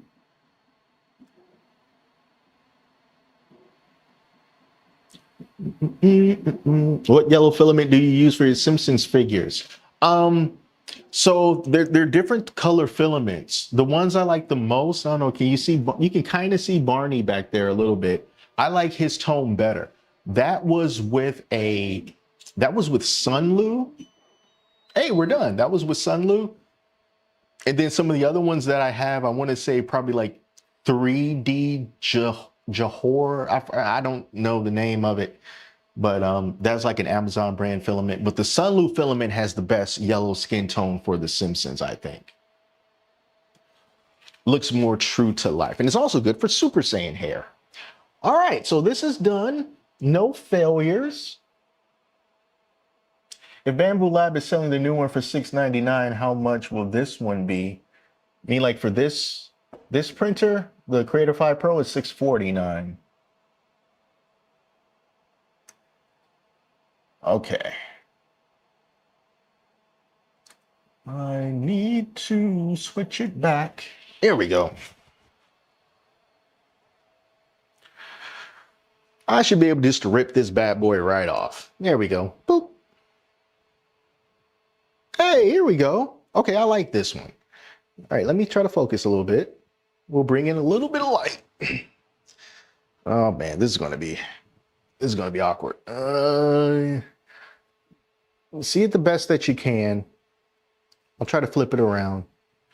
So what I can see, I love the fact that the black is on top of the white so that you can see if there's any like color bleed. A little bit of stringiness, but it doesn't look like there's any color bleeding from the black to white or from the white to black because the white came first. And then we got black to the more cream color. Again, that's clean. And then we got orange on top. Hey, this came out pretty good. I know it's hard to see. Like I don't have like a camcorder. I'm using a mirrorless camera. So I gotta do my best. Hey man, but this turned out good. I like how this turned out. They're all slightly different shapes. They're supposed to be like that, but this turned out nice. I like this one. How's the quality so far? Well, I like the quality on this little thing. I only printed a few things. I'll bring the things that I printed back up to the camera right before we leave, so anyone who wasn't there before can see it. Let's see. Due to other than their white blue silk filament gave you the blob of death. Oh no. This is supposed to just be like a generic color swapping test. That's what this is supposed to be. I don't think it's like any specific object. It's just something to kind of just see like how well those filaments don't blend into each other. I think that's the main purpose of that. It's like a Tootsie Roll. Well, yeah, kind of. I'm going to bring the 3 prints back up to the camera so you guys can see them up close like. And then we can wrap it up from there. This first one is the like Flashforge dog. This came on the printer. So this is one of the models that were already on the printer. Look at that little tail. And from that side, it's the underside of the dog. I wish I had a dog. Exclamation point on the shades. As the kids say, this dog has drip. All right, so that's the dog. The next one was this little keychain thingy of our very best good friend Goku. See if we can get a little bit more light on Goku. There we go. That's the front of Goku. We'll flip him. The rear. You kind of see through it. And one more. And then the last thing was that thing that we already printed that I just showed you. Whatever this is supposed to be. It's more of a proof of whether you need to, I guess, like tweak flush values or something. I mean, it'll probably be more useful in a single extruder printer other than, 4, but whatever. It was quick, it was easy, and we got the job done. All right. So I want to see what's the last few comments before wrapping it up here. Like to suggest you use your other webcam for close-up instead of walking to your camera. Oh my goodness, you are so right. I forgot that this was even there. Man, hold on. You see, this is what I do. I make things harder than it should be. I make things harder than it should be. I'm going to do that now. I never thought of that. What is wrong with me? All right, webcam, open sesame. Here's Goku. Oh my God. He's a little, trying to get the focus. Hold on, maybe if I'm going to lean Goku up against the printer. And then I'm going to do this. Oh my goodness. It's so much better.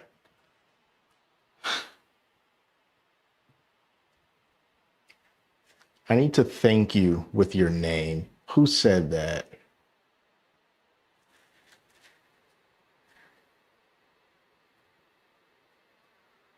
I can't find your name. Well, thank you very much for telling me to do this. Is like so much better. Here's the back. God.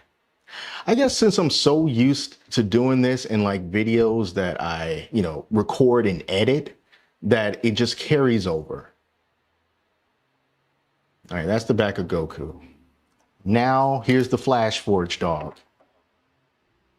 Gotta move back a little bit for this one. There it is. This is so much better. Oh my God, how did I not think of this?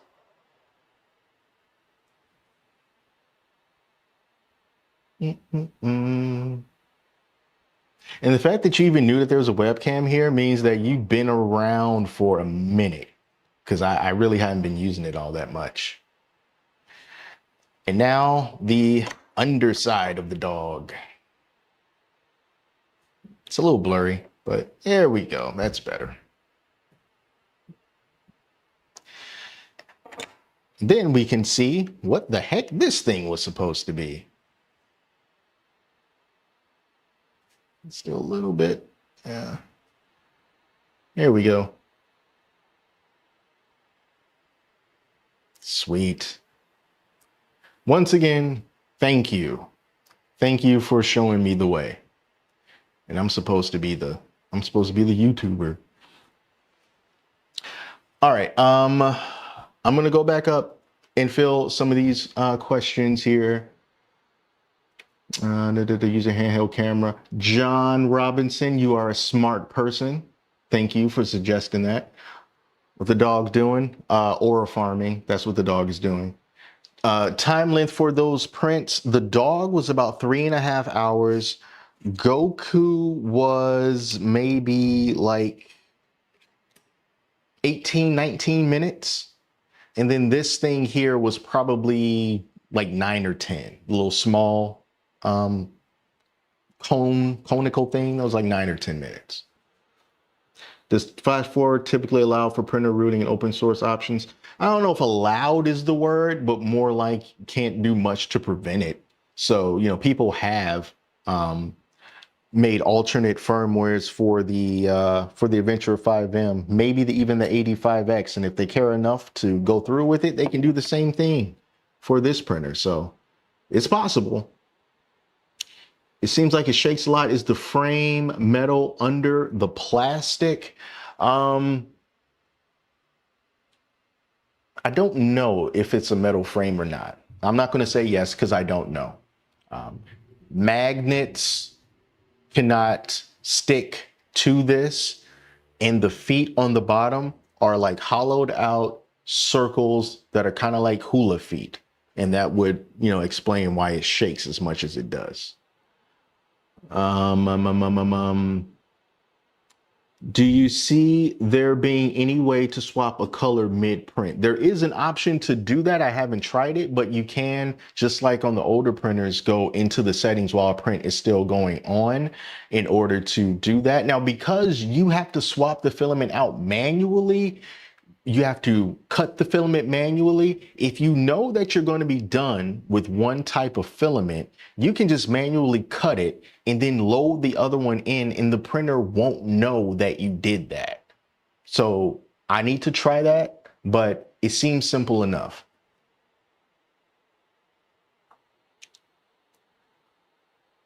Single overall, do you think the FC5 is more for an advanced user with a suit? I guess you mean the Creator 5? Oh, Flashforge Creator 5 is more advanced. No, it's not something that's for more advanced people. It's not. It seems like it's intimidating because, oh, look at the tubes and all that stuff. But I'll put out the video of me assembling this tomorrow, and it is very super easy to assemble. Like, even if you're a beginner, because they've already done everything for you. You're literally just taking this entire assembly with all of these different tool heads and all the wires. It comes already connected. You just take the whole assembly, stick it in an appropriate slot, and then use 2 screws to hold it in place. And then these tool heads are just held together by posts and magnets. You just literally pop it on. That's it. You know, so if you can unscrew something with an Allen wrench, you're ahead of the game. That's how easy it is to put this together. And then as far as slicing and stuff goes, I mean, there's really no difference between any other printer that you'll use to slice. There's nothing new that you need to learn. They make it easy for you. Um, do mostly multicolored figurines, some pet G stuff and things around the house and such. Yeah, pretty much like me. I use the Gridfinity system to organize my kitchen drawers, and that has been amazing. Cleaned out so much clutter once I started using that system. Notice that even if you order the 5, you can change it. Yeah, so if you were to put down your $10 deposit, that can go towards either the 5 or the 5 Pro. You just choose which one you want to buy when they start accepting the full payments. And that's going to be, I want to say April 20th is when they're going to start doing that, the 19th or the 20th. So you are not beholden to either one. You pick the one that you want. They just want that $10. That's all they want at the time. Prints look pretty good. They look all right, and I think that they can be better. I think they can be better. So I would love to, definitely see what the firmware updates are going to show. But this has not been a disastrous stream. So that's good news for Flashforge. Seems like the problem with a manual swap like this, cutting and loading it yourself in the printer not knowing, is no purge color bleed can happen. That's also a very good point. So that's what I also want to see, because there is an option to, no, because when you unload, it just tells you to do it yourself. It doesn't do anything for you. So I don't know. I need to look into that to see that when you do swap it, is it going to purge at any point? Because like I said, if it doesn't, and you still got some extra filament left over in there, that can be an issue.